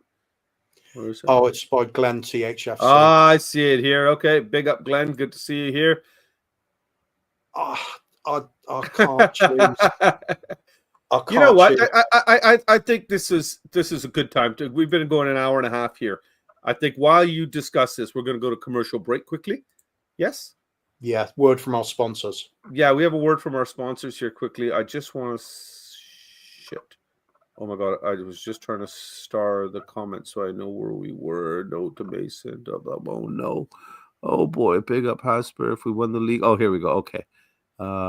Yes, here we go. Okay, we are going. Okay, Kuvs, think about your answer. We'll be back right after this break from our sponsors. And if I can find the damn video, here it goes. Diddy, go away. Riz up, it's another day. FBI says it's not okay. Diddy, go away. We hope you enjoyed that commercial break. That was brought to you by our sponsors, Johnson & Johnson Baby Oil, which is available at your local pharmacy. While stocks last. Oh, whilst in stock. Yes, it has become a big hit lately. Have you got an answer for Glenn? I've got to say both. Iron Maiden, Iron Maiden, Metallica, Cheating Boston. Iron Maiden, Metallica, Slayer, Megadeth. I can't do without all four of those. Oh, those are all the Bollywood classics there. That's like the hard hitting quad there. That's the quad zone. Yeah. Daniel saying, oh, sorry, go ahead. I think if I was really pushed, I would say early Metallica. I know Metallica is my best friend's group, so I was actually seeing if we could secure tickets, but at $450 for the minimum, it would be a hard no. I love you, buddy, but not that much. Ange is the ultimate yes man. He says he needs help. He says the club are working hard. He's not helping himself. Yes, he is. I agree. The things he said on top of his actions and the showing of not having a player management style and not knowing his players properly, I think the guy just keeps burying a hole for himself. And Levy's probably just sitting there licking his lips saying, thank you, yes. You know, carry on. Just keep digging that hole bigger so it takes the spotlight off me, right? The absolute most damning thing of the lot at the moment is looking at those figures about what's happening with club wages. Absolutely damning. We know damn well we will not get in top talent without paying for top talent. The phrase is donkey's years old now. If you pay peanuts, expect monkeys. Mr. McGee. Players go on international duty and they get bantered by their colleagues about how much wages they're getting at Spurs compared to them. We're not going to do it. We're not going to break those rigid, straight wage structures. But what's even worse now is we're actively looking to lower it all the time. All the time. Yeah. We are building ourselves to act like a mid-table club and expecting the revenue to keep pouring in like we're a top four club. It's disgraceful behaviour. It's an active form of sabotage as far as I'm concerned. We never bring in a top quality player anymore. Even when we had Alan Sugar in charge of the club, Alan Sugar, who got forced out by the fans eventually because he wasn't a football man. He didn't know how to really run a club successfully. But even he understood that a football club does need to bring in top quality players to do something. He was always on the hunt for them. He always put his hand in his pocket to pay for them when they're available. He wanted to bring Dennis Bergkamp to the club. It was the manager that didn't want him at the time, Jerry Francis. But we did sign Klinsmann. We could have had Bergkamp. We could have had a player. We had Gica Popescu, things like that. Who's the big name players that Levy's brought in? He brings in some players with potential. Even Hugo Lloris, great signing as he was for us. The point we signed him, he was not the established finished article. He was still an up-and-coming keeper that was broken into the French squad. There was lots of talk about him becoming a legend, but he wasn't there yet.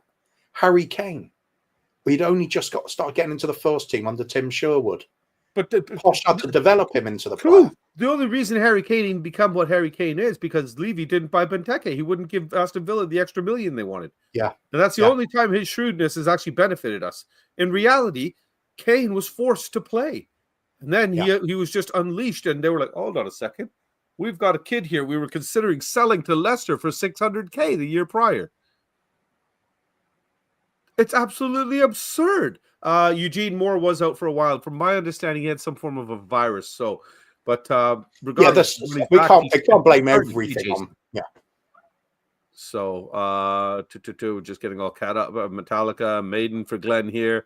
It's too expensive for Levy to consistently field a top 4 squad. Yes, they'll sell out the stadium whether or not we're top feet. Terry, that's the sad reality, my man. That's the sad reality. You're so spot on with that. You know, Zeppelin and over both. the only theory I have you guys about the commercial break. Yeah, the only theory I have about relegation is that either that makes the other board members turn on Levy because their bonuses are suddenly gone, their investments are suddenly worth drastically less. Do they force him out at that point? I don't know if they've got enough power to do that because of the fact that Levy owns, quarter of Enoch. Could that be on the horizon? It's possible. I don't know. And the other one is just the club in general. They'll be going backwards to where they want to be. Instead of their share price and the overall value increasing, it'll be drastically decreasing. That's going to send ripples through all of the all of the ownership of any kind. Anybody on the board, the chairman himself, anybody with any interests in the club are going to see that, and they're going to act on it. They won't put up with it. Wow. Yeah. I agree. Absolutely. I was gonna say I don't even need to comment on this. I know this is words pretty much. I think Daniel is in sync with you. He's sharing your brainwave with this thought process here. 50 million on a player who's not a winger, doesn't have the work rate, doesn't track back. I had high hopes for Johnson, of course, especially after he got all that flack in social media, and then he shut his social media down and actually came back and started to show up a little bit, even if it meant just tap-ins. Being in the right place at the right time does count for something. A few of our players don't even know how to do that because they just don't move off the ball. Under this manager, I think that's not good enough because Ange needs those front players pressing ferociously at all times. That's neither Werner nor Johnson's game. Or Sonny. Yeah. He just doesn't have the legs. We're killing this guy. We're killing one of our biggest prized and loved assets that we've had the privilege of watching in the last decade. Let's finish him off, shall we? It's almost sad what we're doing to him. Why did we sign Solanke? Is it because he's a great goal scorer? No. It's because he runs around like a headless chicken. If we could have signed 10 Shane Longs for Ange, we would. Yeah, pretty much. Ben is just saying Ange did say he's challenging for a trophy the league this season. He shows he can't defend. Yeah, can we just be entertaining? Yeah. Oh my goodness. We're very entertaining for the opposition. They must love it. Oh God. Well, it's like somebody said the other day, with the loss to Leicester. I think it was when I was on with Sim and Amir there, and I think somebody prior to me had said, we should be winning these games and everything. Leicester haven't won a game in 7 games or something like that. Blah blah blah. And I'm sitting here thinking, neither have we. Yeah. Yeah. Are people looking at us in the same fashion that we look at what we would consider the lesser opponents and going, well, it's just Tottenham. Sir Alex and Ferguson's words, it's just Tottenham boys are ringing so loud right now. It's not even funny. 4 points they've taken off us, and that's from a team that are relegation fodder, according to everybody. Yeah. Sugar wanted Maradona, but Ozzy said no because he knew he was a mess at the time. I heard that as well. Yeah, fair enough. Manager shouldn't tell expectations. That's what I want, but I realized the wrong club with the transfer. Yeah, we could have gotten skinnier, but we got Rodin instead. 50 million on Johnson, Daniel. Where else could that got? We could have got Bastoni, but Bastoni, to be fair, had come out and said he doesn't want to leave Inter, so that's a different plug. That's a bit of a different situation in that sense. But we could sit here and say the amount of money we've played and wasted on other players versus who we should have got and who we could have got. And this is how much confusion goes around. This is how much confusion goes around the fan base and how desperate we get as well. People now finding that Skriniar is going to be available want Skriniar. Skriniar does not fit playing in a high line. He'd be horrible. Absolutely horrible. Doesn't have Just the think pace. another version of Dragoshin. That's what he'd be effectively be getting. Yeah. Somebody that does not suit covering that kind of distance on a regular basis. Sorry, Glenn. First off, thanks for joining us, Glenn. But my wife was in the chat for the very first time ever this morning. Yeah, Suki sent a wave in Ben's chat to the point where we all wondered, 3 years of being on YouTube, and she's never sent a single comment, but she sends a wave in Ben's chat today to the point where we all thought it was another troll, basically using my wife's name for an account. But good thing she's not in here right now because she absolutely loves Coldplay, and so does my older son. So Gone from talking about Ange needs Metallica proper and Iron wingers. Maiden Yeah, to we Coldplay. Yeah, look at this. Ange needs proper wingers. We lowballed for Neto. But to be fair, how much would we have got? Yeah. Krakeris for the same price. Jesus, Ossiman was 80 and we paid 65 for Solanke. Under this manager, it doesn't matter if we get Gokares. Yeah. Yeah, it's just Tottenham, a Man U was down 2-down. Yeah. Even if we got Harry Kane. Hold on a second. Look at this. Oh, well, no way. Troll. No, definitely be troll. This cannot be It's Zanny Kiriakou. If it really is, big up to you, prick, and I'm really pissed off with you right now. But good to see you. Big up, Danny. Right. Saw you on stream the other night. You know that anyway. You big YWC. Yeah, it was bringing people out of the woodwork. Now, isn't it? Stewart's got an interesting one here. I wonder if Levy wants us down, top players out for a high sell-on fee. Because I've said this before, if anybody coming in to purchase us right now, I seriously doubt they're looking at us as, I want to buy Tottenham Hotspur because these guys win things. I'm buying Tottenham Hotspur because whatever I invest is going to be returned and more. And being down, being able to do all of this stuff from an investment standpoint is actually attractive, I would say. No. You don't think so? Just think of the lost sponsorship money. Sponsors aren't stupid. What sponsorship money? You mean the people that our stadium is named after? They're going to go. not those ones, not those special ones. But you look at AIA, they're not stupid. They're not going to be offering the same money if we get relegated. There'll be either a renegotiation or there'll be a fixed. There'll be a clause in there saying you only get so much if you drop down to the championship, because they can't afford to do that. If they're going to sponsor somebody, they're expecting to be sponsoring a Premiership club. We go down, all of that's going to be decimated at best. Could completely evaporate. Then see how well he negotiates things. Oh, no way. Oh, come on. Well, people don't really hate all of Coldplay, do they? It's more Ricky Martin, isn't it? Ricky Martin's in Coldplay? Not Ricky Martin. Chris Martin. Chris Martin, not Ricky Martin. Yeah, Ricky Martin. I had to think for a second. Even I know the guy's name. Hold on a second. Let's hate him too because of Coldplay. That's true. But yeah, it's Chris Martin people hate. Nobody can name anybody else in Coldplay. What do you think? What are Terry's asking? What are our thoughts on the Dibbling links? Bullshit. We're linked to everybody. Oh no, he's young. We'll pay over the odds for him, and he'll be average. I'm sure we'll be in for it. It won't save us. Yeah, and Daniel's even saying Dibbling quality. We need experience. So many other players look good until we get hold of them. Then they'll sit on the bench for ages until they've forgotten how to play, and then the fans will turn on them because they'll get a chance and not do well. Sarah, I pretty much agreed with everything you said except for this one. I can't see the valuation going down 75%. Yeah, I just can't, because the asset value of the club, the property values, the investment properties, all that stuff, it's all up there. Danny is late again. I think Danny's just showing up now for the show that he was supposed to do with us back last July. The Christmas one. I would take, Whistle from Bradford Players. Yeah, you know what? We're interest FC, like you said, Daniel. I think they would be licking their lips for a championship playoff money. Oh my God! People need to stop looking at potential transfers if they're any good.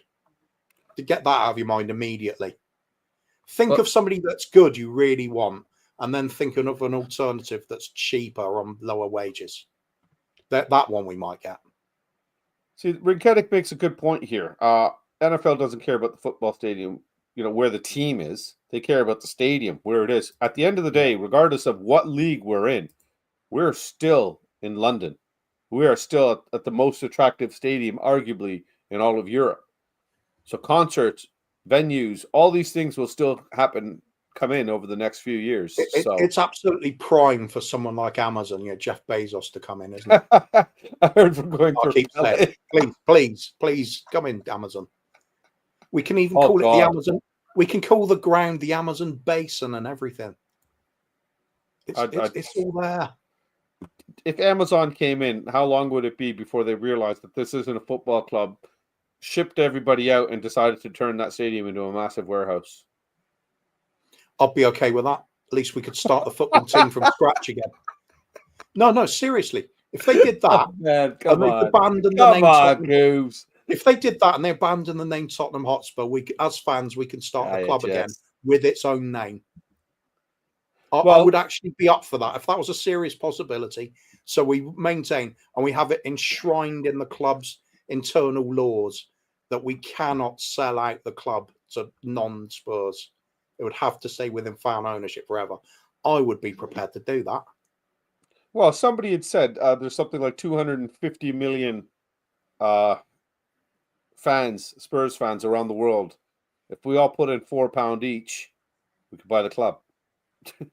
Of course, you're saying send a letter to Elon to buy us. Apparently, he's £8p or something. Yeah.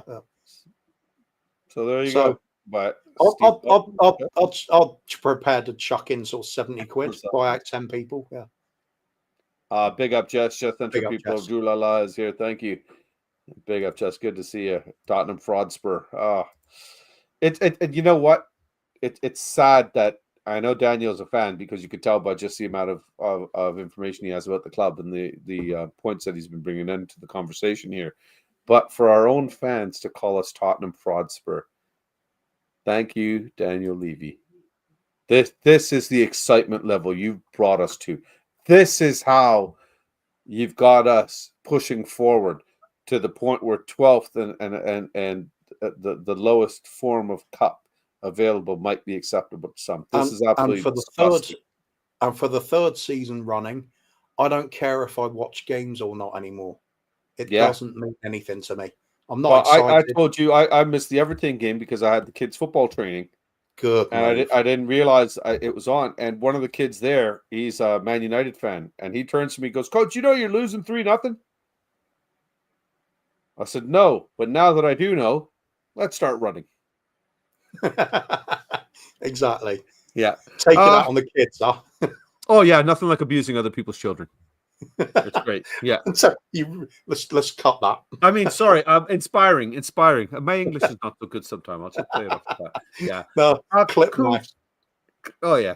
Yeah, but I say it in front of the parents, too. I get them to sign consent forms that I have the rights to taser their children. Fair. Yeah. And it's great. Most of the Indian parents are just like, oh, no, they can beat him. Taser only. No, give him a good, right? Who is to blame for the injury crisis, Kuva? We are decimated. Absolutely decimated. We were overplaying players. We're killing them on the pitch. Now we're finding about issues from people training and, more issues through training. Do we blame the medical staff? Where two senior medical staff people have decided that they're going to walk away from this. Is it because Ange is not listening to their advice, or is it because they're incompetent and really are misjudging the injuries and the timelines for recovery, and they're not providing the accurate and adequate support for the players to recover, with these grand facilities that we have, top-notch, everything. We're losing players left, right, and center. And the fact that Mickey Van de Ven, my beautiful golden gem, is out and now is going to be rushed back, and I don't doubt played most likely tomorrow. That's right. That's right. Mickey get another hamstring strain in the next couple of games, and then have a nice sit back on the treatment table to the end of the season. Keep him fresh for the transfer window when we're forced to sell him. That could be it. Who's to blame? As far as I'm concerned, two people. Ange Postecoglou, because he will train the players into the ground. Yes. We've all heard Andrew's this. saying, yep. It's been confirmed by coaches, players, everybody is saying we have competitive matches as training. So when you're talking about players needing to rest after a game, ours don't rest. They have another competitive match behind closed doors. Yeah. They keep going and keep going. And Ange says, we never stop. What a lie. Yes, they do. They all fall down injured. Happened at Celtic as well. There's track record of this under his management that players suffer a massive amount of injuries. They can't stand up to the stresses and strains. The only way you can do it is by having a fully fit squad that you're able to rotate, where the entire squad is players who are competent. We don't have that, which brings us on to blame number 2, which is Levy. Because as usual, this is a squad and a club that he has built. He cannot maintain something. Whenever we're going in the right direction, the rug's pulled from under the manager, or we sell the key players that get us there, or we don't offer the wages to attract the players to maintain the higher levels we reach. Whenever we're going anywhere, we're pulled back instantly by an incompetent chairman who gets credit as being a good football chairman when he's not. He's a businessman, and that is it. That is his level of expertise. His football knowledge of the club is pathetic. Track record shows it. No sense of direction, no integrity, no constant idea, a vision of what we are as a club. What sort of football do we play? If you go back any period in time in our club in the last 25 years, instantly say, what sort of football do we play? You have to go, I don't know. Who was the manager? Because it was so wildly different. Pragmatic and defensive, wildly over the top attacking. Do we play inverted wing backs, overlapping wing backs, no wing backs? Is it 4-4-2? Do we play 4-3-3? 4-2-3-1? Nobody knows. You have to look at it all the time. It's different. You look at a club like Ajax. Ajax at the moment are actually struggling because every now and then they will get a barren year or two where their youth academy isn't coming out with superstars. And it's just coming out with okay players, but not the superstars.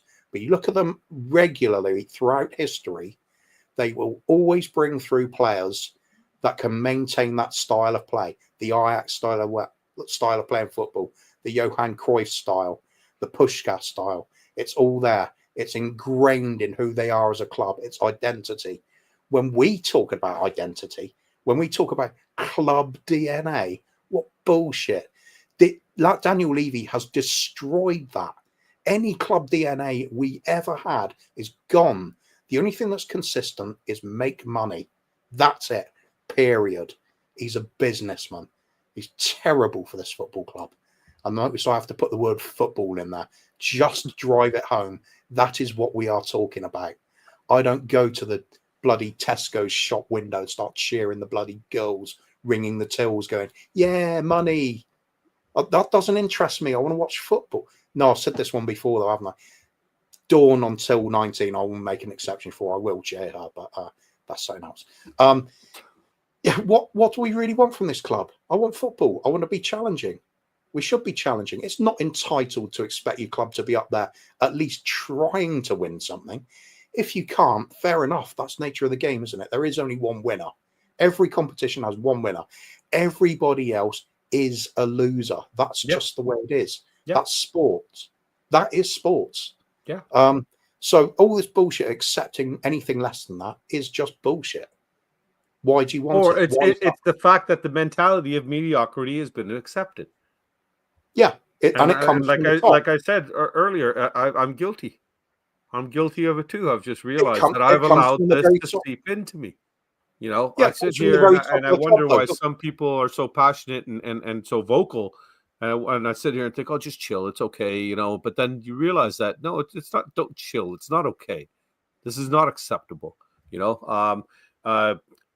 Korsky is saying here, Vidi had one injury in Germany, plays 2 seasons with Ange and gets 3.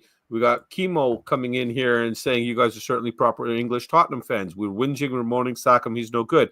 Chemo, if you were here from the beginning, neither of us has whinged or moaned. But if having a conversation and having our opinion shared to you is considered moaning, then by all means, feel free to tune out. There's lots of other options on YouTube for you. saying there's no danger of relegation when we're sitting in 15th.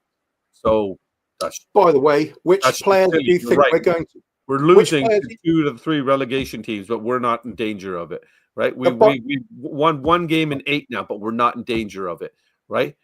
So he expects that we're going to get 2 or 3 players done. Just chill, take it easy. Well, Chemo, I'm going to assume that you've been a fan for about 5 minutes because we've been chilling for a very long time and we've got absolutely nothing to show for it.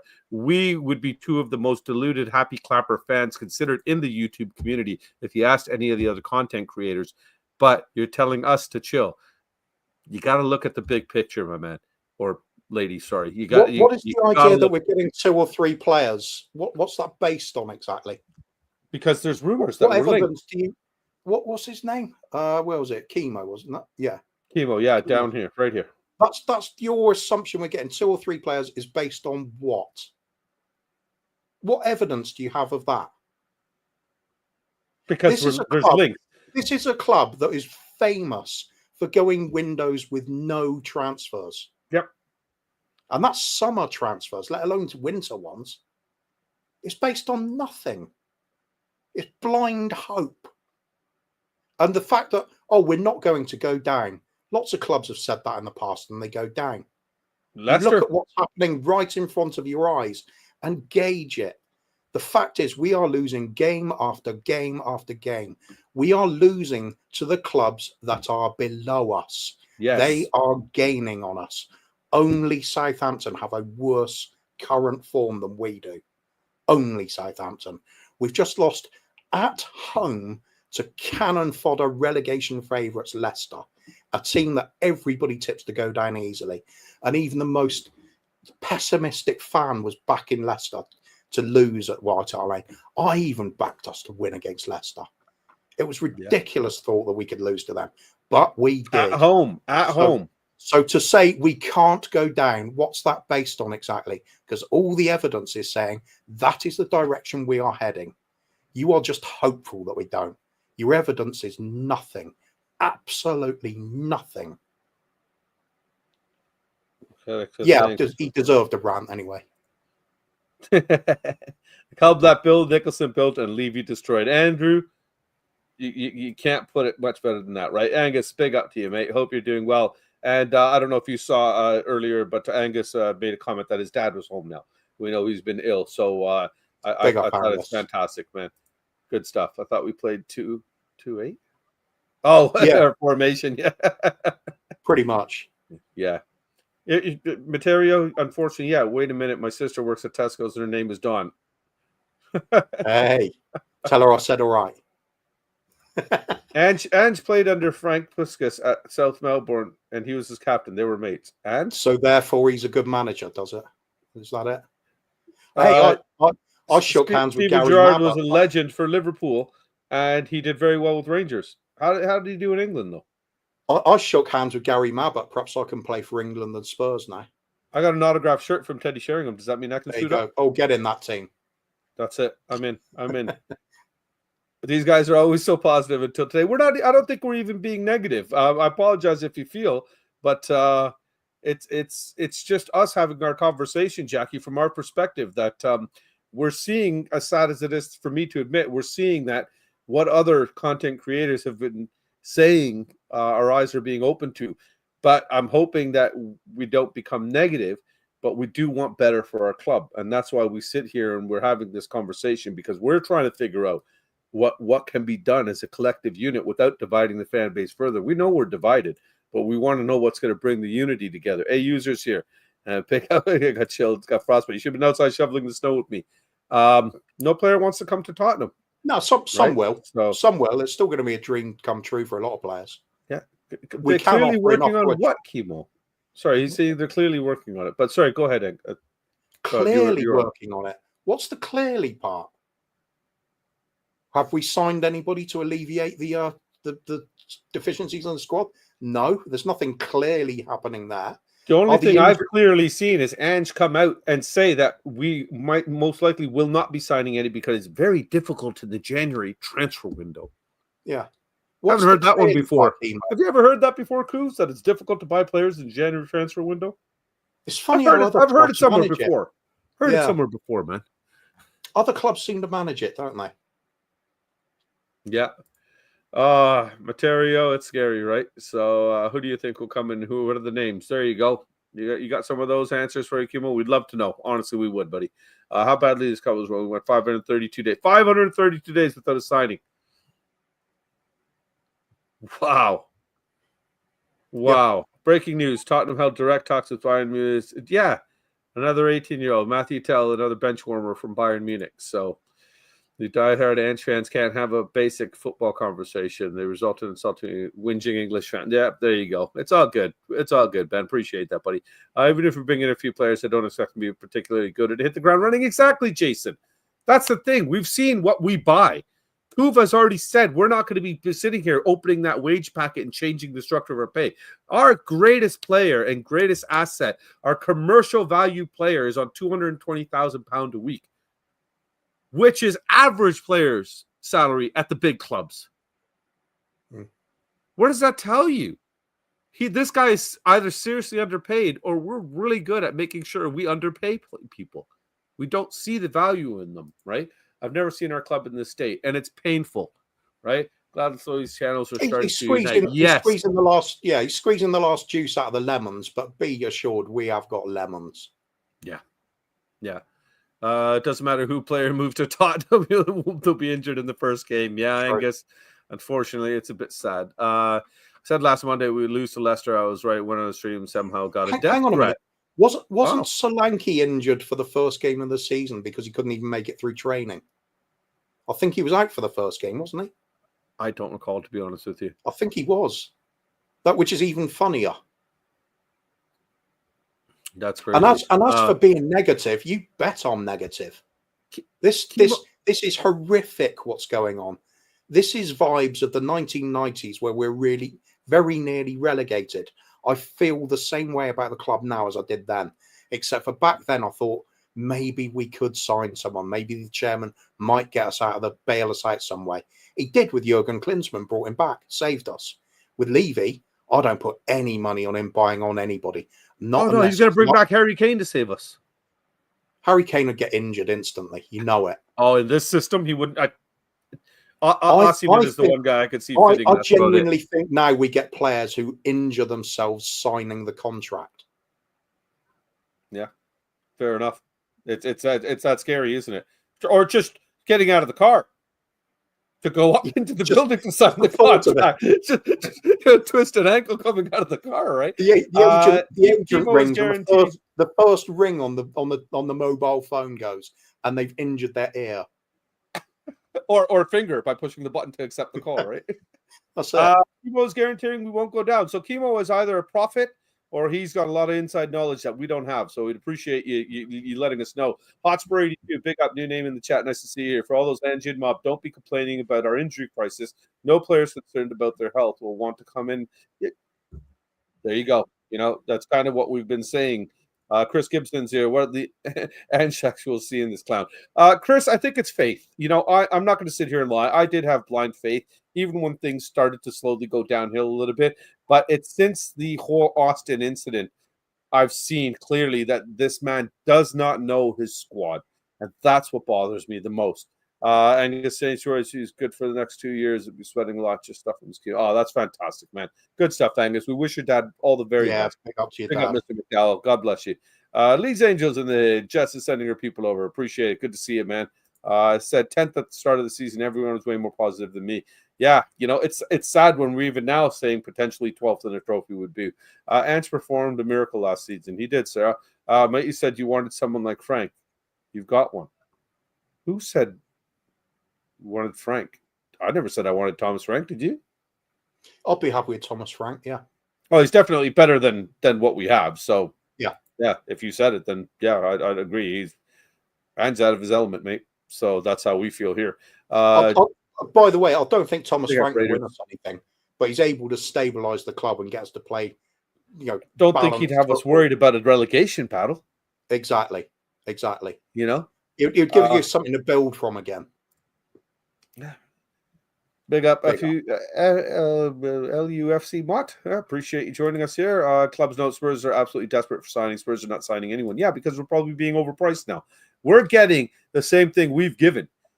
We're going to get priced out. We're going to have people out. They're going to ask for a lot more money than what they should. They're going to do the reverse Daniel Levy, right? Still believe the clickbait transfer rumors. Andrew, that's exactly what it is. It's all clickbait. Jose, big up, man. Good to see you, buddy. At least Thomas Frank can organize and manages with a balance. Yes. There you go. Can you name one player who wants to sign for Tottenham? Because I don't. Honestly, Angus, all jokes aside, I can't imagine a player that could change us so dramatically coming to this club, because it would have to be a big name on high wages, and I don't see it happening.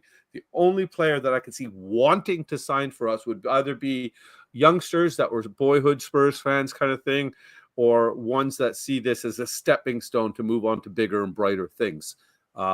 That's pretty much the only ones I can see. Kuva, would you disagree with that, or would you open a list of players in League 2, throw a dart at that list, whoever it hits, offer them 20 grand, they'll come. That's basics of it. You go down low enough, you will get players. The question is, can we sign any top players? In which case, no, we can't. Purely because even if the club's doing badly, you can get players with a bit of ambition thinking, I can help turn that club around. I believe in what the manager's doing. I believe in their vision. But what you won't get is players turning up on 200 grand a week and then being offered 120 grand a week. Yeah. They aren't going to sign. Why? Not for this shit. They might sign. Let them come into a bad environment. Some players are so ambitious that they will take a reduction in wages to join a club that is genuinely winning things. Is winning, yeah. I get because that. They want the glory. They want their career to mean something. Yeah. We do neither. Like I could see like a Harry Kane going to City when he had the opportunity at a lower wage, because he would have the opportunity to actually lift something he's never done, and that's a trophy. Audi Cup and Tiger Cup. Yeah, we now pay shit and we deliver shit. So if shit's your thing, get what you pay for, right? Big up, Daniel. Solanke didn't play for the first month, Jack. He's saying, wasn't it 76 we went down? I thought it was the year I was born. 77, yeah. 76, 77 season. Oh, okay. We could definitely go down. And Materio, unfortunately, the stats don't lie. Not just possible. Many clubs have said they're too big or too good to go down, and they go down. There you go, Corey. We did. Redknapp saved us that year, right? Yeah. So, joking aside, I'm really worried. We have lost the games we should have easily won, and now we're. You know what, bro? Honestly, this is why we're having this conversation right now. This is why me and Kuva kind of planned this show for a while, but we were thankfully able to put it off because things didn't look as bad as they did till now. We've actually held off this show for almost a month because we kept holding on to hope that things will potentially get better. Things will potentially get better, but they're not. And like yourself, we are concerned, man, and we're concerned about the future of our football club. And it's sad that, I for some mad reason, my kids have decided to follow me into this Spurs support group here, and I dread what I've brought him into. If Harry Kane was here, he'd be the first person not to leave his door, telling him not asking Levy to sack this clown of a manager. You think so, Ben? Big up, Ben Gibson. Nice to see you here. Players getting injured on Skywalk experience. You want more signing Beyonce Comfort, NA boxing matches and hotels. That's what we are. Weird thing is a correlation between 77. Look at the league place points and injury ravaged seasons. Both had shit managers. Of course, Angus. Of course, much love. Not. Actually, we did have Keith Birkinshaw in that season we went down, but the damage was done by Terry Neal the previous year. The Arsenal man, Terry Neal, absolutely destroyed the club, and we could not recover in time the following season. That season we went down. We only just went down. We finished bottom, but it was fairly close between the bottom teams. And people were saying that season, we're too big to go down. We're too good to go down. But down we went nonetheless. Yeah, it's happened to Villa as well. Villa are a really big club. They've been relegated when they were apparently too good to go down. Leeds. Newcastle. Leeds. You name it. there's I remember when I started getting into football, Leeds were, the cream of the crop kind of thing. And that was just they're the ones that United bought Cantona from, isn't it? Yeah. Cantona was there, wasn't he? Jeez. Jeez. You probably remember that Leeds team when they had David O'Leary in charge, and they were making the big waves in the Champions League and right up the top of the table. I don't know if you remember that far back. They had players like Viduka and Alan Smith and Harry Kewell, and they had Rio Ferdinand, and they had a great side, really good to watch as well. And it all fell apart. And then when it did start falling apart, people said they're too good to go down. But they did go down. Yeah. And it was a while before they came back up and built back up. You get in a rut. Quite often it's very difficult to get out of that rut. Winning is a habit, but so is losing. What a great point here by Ben. Players won't want to join Spurs because it cuts their career short. You look at you look at the point Corey made where Van de Ven had one injury in his German career and 3 here already. It's something to really open your eyes and look at. I wonder how many agents are sitting here and saying, "Are you sure you want to go there?"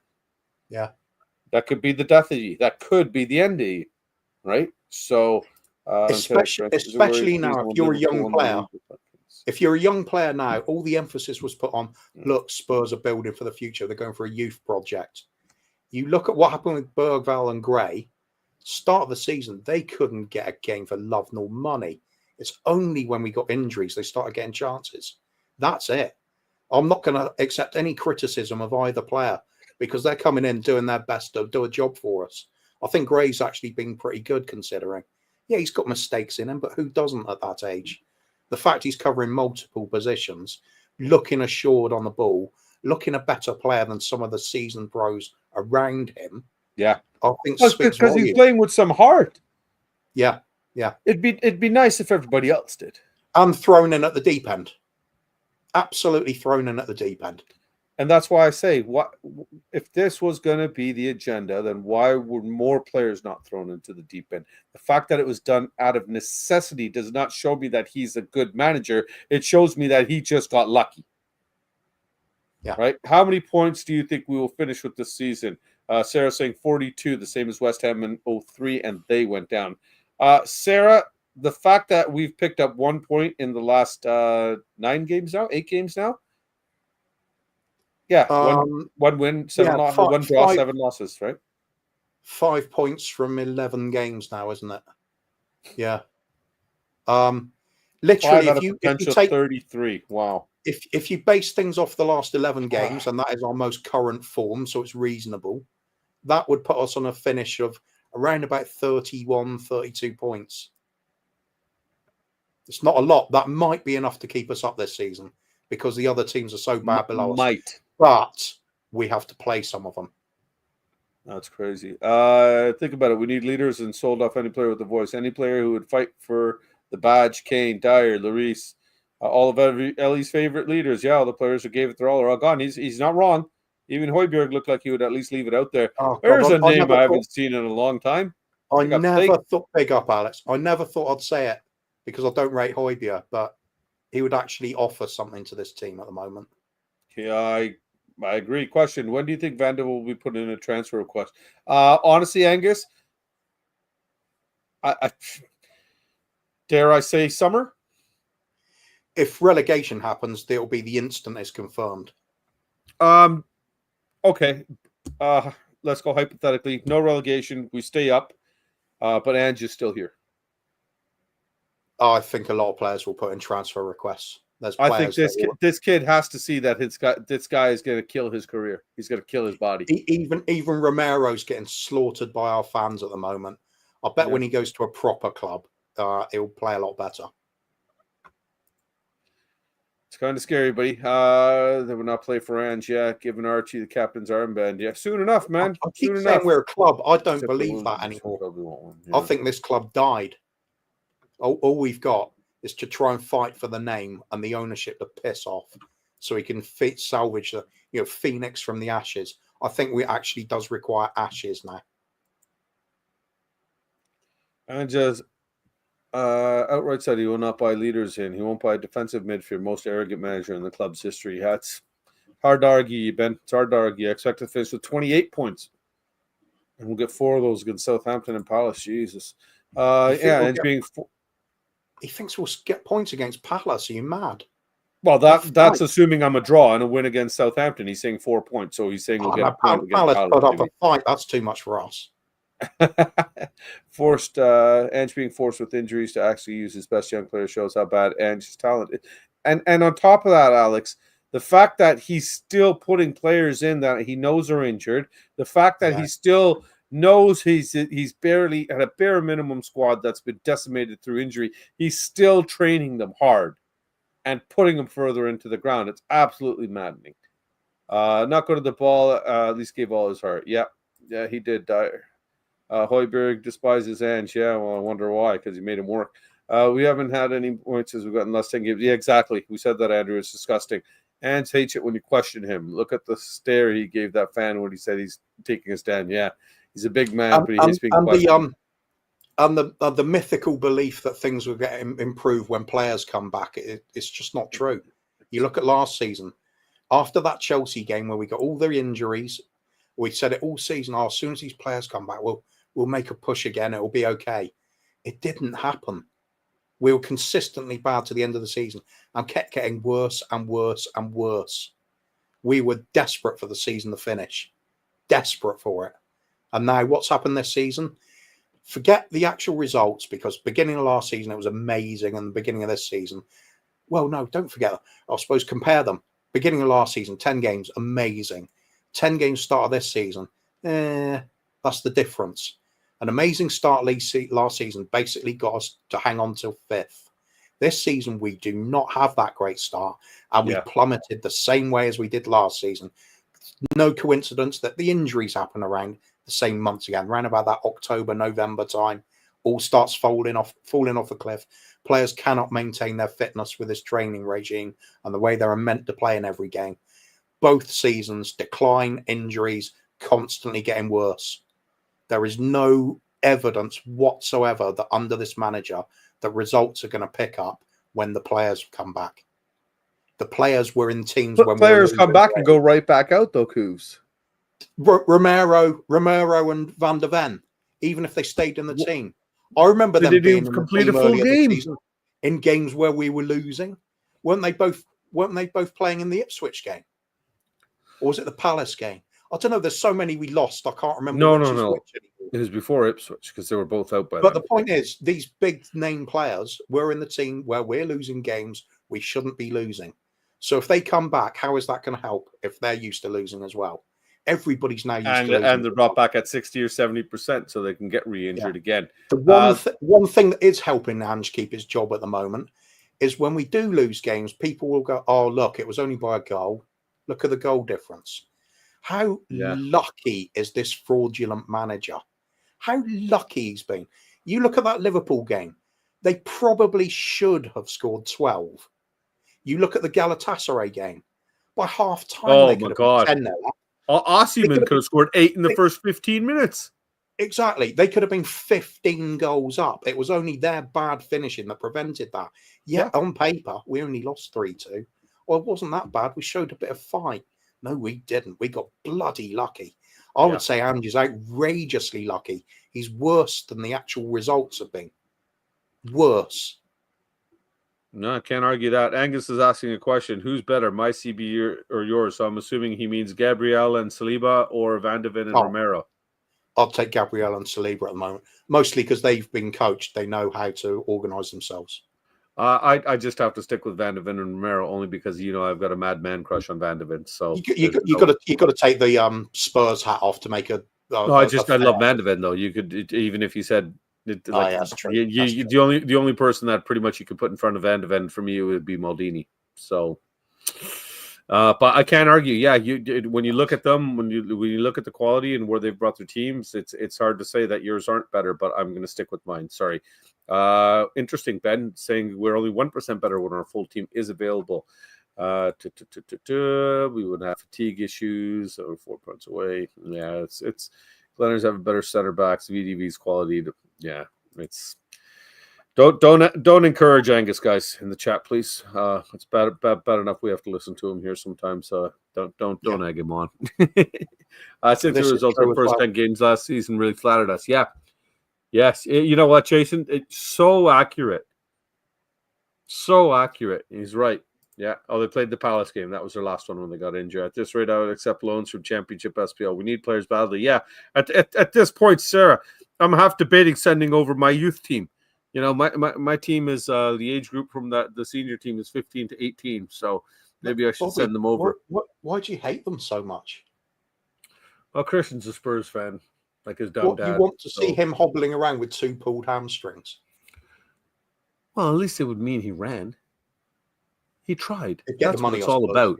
He tried. That's what it's all about. Brentford, Man U, Ipswich, City, Bournemouth, next 5 league games. Thank you for that, Simon.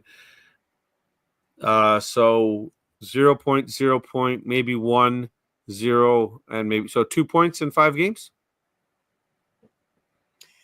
You look at the Man City one and you think, can we yet again do the unthinkable? And I just don't feel it now. I don't think there's enough confidence in the team to do that now. I look at how bad a Man United going to be. I think everybody else there, Bournemouth, I think are going to wipe the floor with us. I think they are a seriously good team right now, Bournemouth. Yeah, they are. The rest, Brentford always give us the tough game. Whistler's bound to score. I'll just struggle on all of those. Brentford's away as well, isn't it? If I remember rightly. Yeah, I struggle to see where points come from. How many points out of the available 15 there? How many are you giving us? How far away is the Man United game? It depends on injuries. If we got Van der Ven back, maybe we can beat Man United because he might be able to dribble through their defense again. Fair enough. You should have played them both immediately. Yeah, that's true. Rinketic's asking, would you work for Ange and Levy if they paid for school fees, nice house, and good salary? Yes. Yeah, so would I. Of course I would. I got kids to feed, man. When was the last time Spurs were in 3 cup competitions, January 30th? Yeah, but Sarah, being in them and having the ability to actually potentially win them is a different scenario, isn't it? You know, I think we're all sitting here hoping for a hope and a prayer next Thursday to get into a final, and I don't think it's even going to. It's really a closer question to say how long since we've had a good run in the League Cup, because FA Cup didn't start till January anyway. You have to go some to actually be knocked out of Europe by this stage. So it's not really that impressive, is it? It's just saying he'd rather have Timo Werner manage. We got to the semi-finals of the League Cup. That's the unusual bit. I hope and a prayer, right? Yeah. Like you said, he's got lucky in a few games, and that happens to be in one of the competitions. He's got lucky. Saliba, second best center back in the league. Gabriel is 3rd or 4th. No, you just alluded. No, Angus. Poch would be perfect right now with this young team. People are saying Conte would be perfect with this team right now that he's got the players. The wrestling process is Jason. What do you think of the result away? What do you think we get a result away at this? They beat us already with nearly our best 11. Yeah, it's good point, Jason. You know, even that's why I said they're going to draw a point, right? The really weird thing about Ipswich is the last time they were in the top division, they did the double over us that year as well when they were relegated. There's something about Ipswich we don't get on with. It's McKenna. It's the fact they just want to play. They want to try and win. Yeah. That's huge. Yeah, they actually tried. Philly will beat Liverpool at Anfield in the Cup by penalties. Oh, God, Sarah, I hope you're right. Turning point of the season, work as a commission-only basis. Fair enough. You know, I don't even think it matters if we win the League Cup now. If that league position stays down there, there's no reason to keep this manager. I'd rather have a head-bobbing dog than Ange. League Cup, we only had a hard run out of coming United City. Ange earned credit in the bank for that. You got lucky too, Sarah, people would say. So, Angus, no. the one thing I will give you credit for is I would have loved to. I wanted Poch to be our our Wenger, our Ferguson. That's what I was really hoping for. I really hoped that this was the guy that was going to be here for 20 years. And hello, who's she talking to, you or me? Big up. You never. What? Right. Okay, I see how it is. Betrayal. Oh my goodness! I'd rather have Ron McDonald. David were Clark, my good evening, friend. mate. We need. Don't let a woman break us up, bros. Before, Okay, yeah. Hi to everyone in the chat. get out. Spurs ladies went out of the second competition in a week with less than 10 shots a time. Could be a Spurs double by the next. Well, let's hope you're wrong there, David. But good to see you, man. 5 wins in Anfield, 105 years. We are not winning at Anfield. Ben, the optimism is too much. Kuvs, I know we got a couple of banners here still left, but we've gone for 2 hours and 20 minutes, and I think we've got a lot of the things we want to get off our chest off. Did you want me to? Do you want to still go with those, or? Oh, hang on a minute. Angus is saying I'd rather Ange over Wenger. I must have misread his question. I just thought would it take Wenger at the moment. I think if that's what I thought he said. Would you take Dinosaur as your manager? I would say no, but if that's the only choices, then yeah, I'll take Wenger. But I wouldn't say Wenger's the solution to Ange at the moment. I would take Ryan Mason over Ange. I think we'd have players playing in the correct positions again and doing some basics, which we don't do at the moment. I think it would be enough for us to get about 8 points and stay up. Scary. Dire times, buddy. Dire times. Sorry, less than 10 shots post game the week before. No shots on target against West Ham. 96 minutes. One unknown goal. Spurs ladies can make. I would take Kuva over Ange. Glenn, I think a lot of fans would. Yeah. I'll be up for it. Yeah. Odd work cheap. Jess, don't take it. I think Rinketic was trying to be funny. Unfortunately, it doesn't come across properly sometimes. I hope Liverpool do not feel a strong team in the cup semi. We can allow them to score within the first 20 minutes. Yeah. Mason will be relegated. Yeah, we know, buddy. It's all good. You have an unfortunate choice of words at times. I'll say sometimes, yeah. Sometimes we know you're harmless, buddy. We know which way you meant it, but we're gonna work on you with picking the right wording, buddy. I think we're gonna call it there, Kuvs. Unless you want to talk about these last two things, do you really? I think I'm in. We're doing the same things over and over, otherwise, aren't we? I'll just say I've got to reiterate what it was all about in the first place. People were saying to me, "Oh, have you changed? Are you now going so much Levy out because of what Sava said?" No, I agree with what Sava said. I actually said the same things. I said it on Ben's. Yeah, I said it on Ben's coffee shop. Calling you out, Sava. Calling you out. Kuva said it first. That's content thief. No. Although it's fun to say that, but no. The point is, we are all. So many of us are seeing things the same way now. Like it or not, people that have been on opposite sides of a fence are now starting to come together, realizing the problem with this club, it lies at the very top. And if we don't make ourselves known, that means supporting people that you don't normally like because they are on your side of the fence at the moment.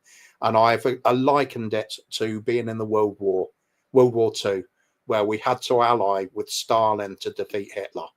It's crazy to go to those extreme lengths, but they're the most prominent examples of it. You go with one villain to defeat a bigger villain. Even if you don't feel that way about some of the people involved in Levy out, it doesn't matter. You just get behind them. We've got to get rid of this chairman. Otherwise, this continues forever. And what will happen, I'm sure, if it does, if we string a couple of wins together, all of a sudden everybody goes quiet again. And the sun is shining again. Yeah. And another 25 years of doing nothing. Oh, no. Absolutely nothing. But have a balloon. Have your expensive pint that fills from the bottom. Have a mouldy pie. Oh yeah, we did sell them once, didn't we? Mouldy pies to the corporate people.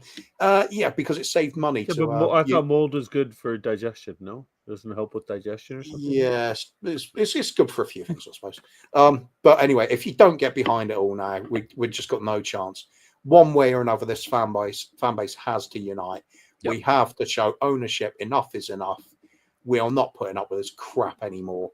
The spotlight is well and truly on Levy. And as far as I'm concerned, I will go to extremes. I will do whatever it takes to get rid of this bloke. I'm never going to back anybody that entertains the idea that he is good in any way, shape, or form. The evidence is all there. We are terrible, and we are being set up to underperform for the next few years by cutting the wages and guaranteeing no top talent is going to come to this club. That's that is our chairman. And backing this manager, if he takes us down or if he takes us into absolute catastrophe, maybe that wakes up enough people to get them on board to see where the real tyrant is running this club. Because I do rate Daniel Levy's tenureship as tyranny. It is an exploitation of loyal fans. Absolute exploitation. Yeah. We've all given him tons of money over the years. I stopped giving it years ago, but I know people still do because they love the club. You're trapped. Most people. Rinketic got slammed for turning his back on the club earlier in the last couple of weeks. I understood him though. Yeah, I kind of feel that way too because I do not feel this is my club. This is gone. It was stolen years back. We've got the ENIC Leisure Centre. That's all that's there now, with a Spurs logo slapped on it, but not when you can see it outside on big logo on the wall. No, hidden away, so it just looks like a corporate venue. It's disgusting. Well, not only that, remember when I told you when we went to the stadium a couple of years ago, the logo we finally did find on the outside of the stadium was a white logo on a white background. Way to make sure we stand Awesome. out. Yeah. Yep. Well, Jess is saying bye to us. Thanks, Bobby and Kuva. Koi's, Levy out, Melon's out. Bye, wifey. You thin ice, mate. Sunday could be fun. Yeah, for us, right, Angus? Yeah, a little shit disturber. Ben Kaufman is saying, everybody out. Ange out, Lange out, Mon out, Levy out, Enoch out. Eugene refuses to listen to Ben because he's a PBC pundit now. Big up, Simon. Everybody out. New Korean restaurant is open. Yeah, what a joke. One last thing as well. If you're as annoyed with the football as I am now and annoyed with Spurs as I am and don't really enjoy watching anymore, don't watch. It makes you feel so much better if you go and do something else with your time. Respect your own time. Enjoy your weekend. Don't let this sham of a football club destroy that. Well, it is more fun for me this season. It's much more fun for me this season backing Leeds. It's fun watching them on their trip going to try and gain promotion. You're just trying to butter up Jess right now. I see what you're doing. No. You wanker. No, just enjoy football somewhere else. There's no point getting miserable over this. Well, you know what? I honestly wish I could go back and support like Wimbledon or Tamworth or one of those clubs that has like a 800 capacity stadium where it's £4 and you get a free hot dog and a pint as well. For £10 you get a ticket, a hot dog, and a pint. Angus is just asking our score prediction. Do you want to give yours or you want to tell Angus to piss off? Funny enough, I'm going 3-1 Brentford as well. You're a lot more generous than me because I'm going 3-0 Brentford. Thanks, fellas. No, Jackie, you know what? I know you as an individual. We understood where you were coming from. It's not that you turned around and said you don't support Spurs anymore and you're going to go support our rivals or another football club or anything. You just got to the point where they've taken enough out of you where you refuse to give them any more right now, and that's a completely understandable position, man. We completely get it, completely understand it. Don't think you should be put down for it, mate. Traitor. You feel like, yeah, no kidding, man. Yeah. Hey, kudos, man. Long time, Daniel. Hopefully you're well, man. But you're catching the end of it, buddy. Didn't spend like I spent $5,000 actually. So, but that included a flight over there and everything as well. So I'm going for a swim at my leisure center. Good for you, Glenn. Good for you, mate. So yeah, exactly. You mean you inspire the kids? We don't scream at them, okay? See, big up, Jazz. Wow. Heartbroken live on stream. Wow. With a hat trick. Yeah, but obviously not for. Oh, the Korean one. No, it was like 1,400. Guy, the lady in front of me spent like 1,100 pound on merch. But that is it for us today, folks. We appreciate that. There we go. Now, thanks, Ben. Yeah, you keep your gist. I got my Benji.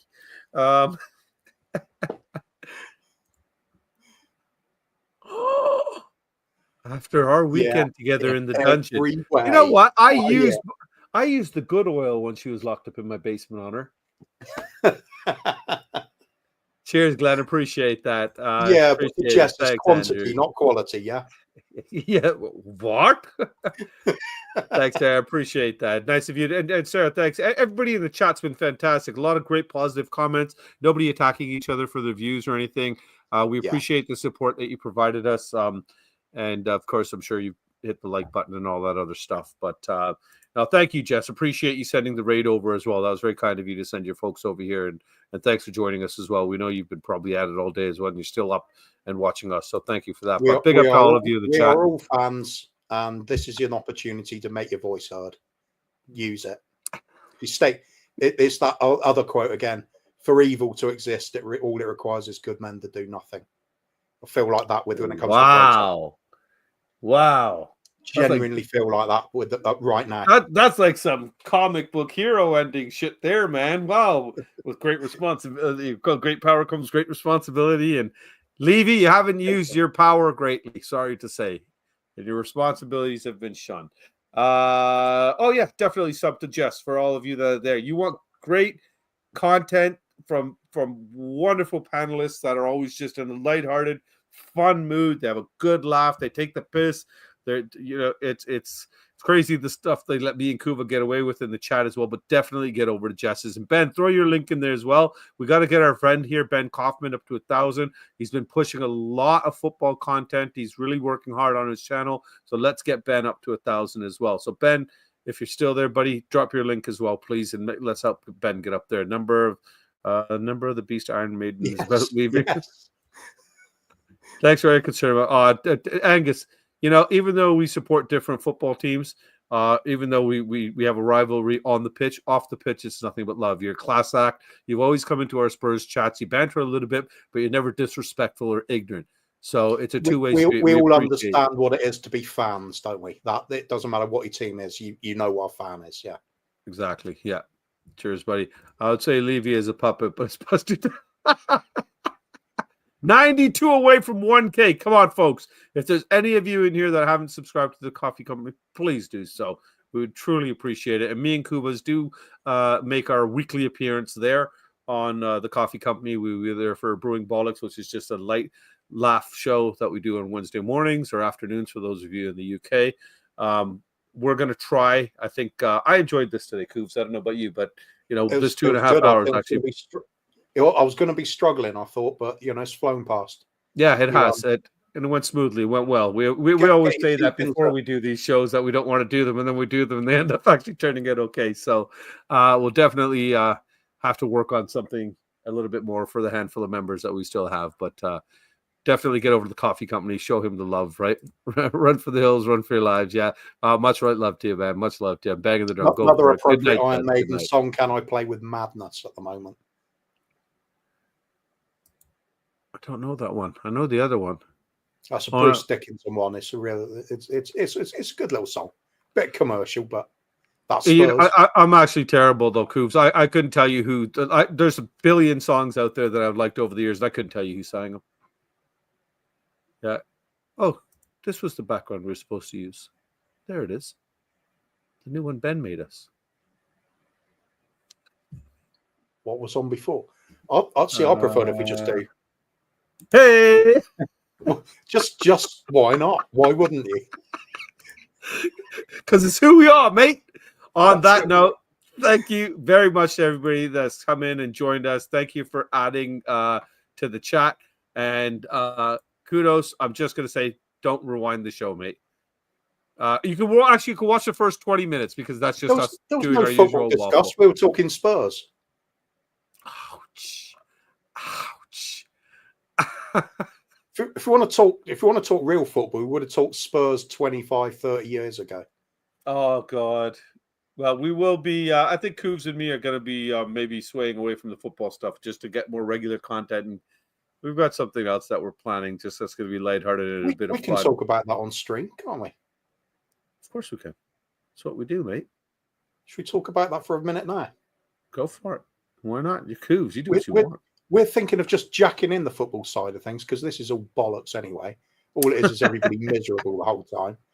And we're just thinking of like doing a show non-football, and it's all just going to be, we'll pick a year, for example, and we'll look at the sports activities, the world events that year, nostalgia about the toys, the sweets, food that was popular, music that was popular.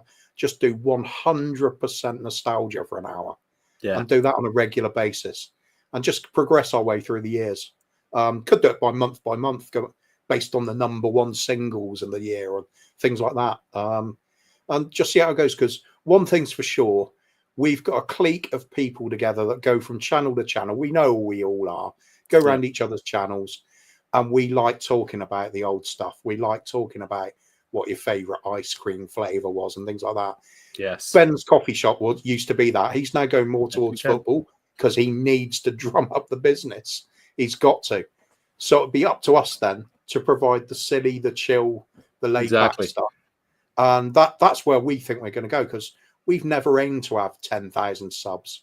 We never have at any point. We aim to do this, spend this time together and enjoy it. Yeah, us two on screen with a lot of people we see in the chat that we know and love. Our regulars, and just having the little sort of hello and how you're doing, and just a little bit of a laugh and a smile with all of it.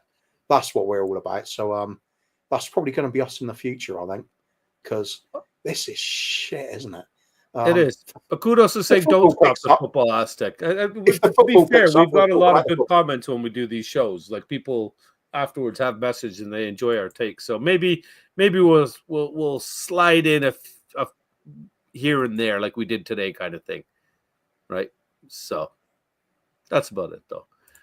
Big up Philly right at the end there, mate. Good to see you, man. Miserable things are, doesn't it? If it's just complete misery at the time, then there's nothing. Yeah, I'm talking about, is it? Got to have something to get your teeth into. When things get good, we'll talk football. If things keep going the way we were, we'll be back with Kuva and Bobby's movie and monthly review. That's it. That's the way. That's it, baby. Well, anything you want to throw out before we leave? No, I feel like throwing a tantrum at times, but I won't. You've been pretty good at it. Don't worry about the whole Jess hubby thing. We all know it was meant for me. On that note, everybody, thank you for joining us. We appreciate your time. And remember to stay happy out there as best as you can by not watching Spurs.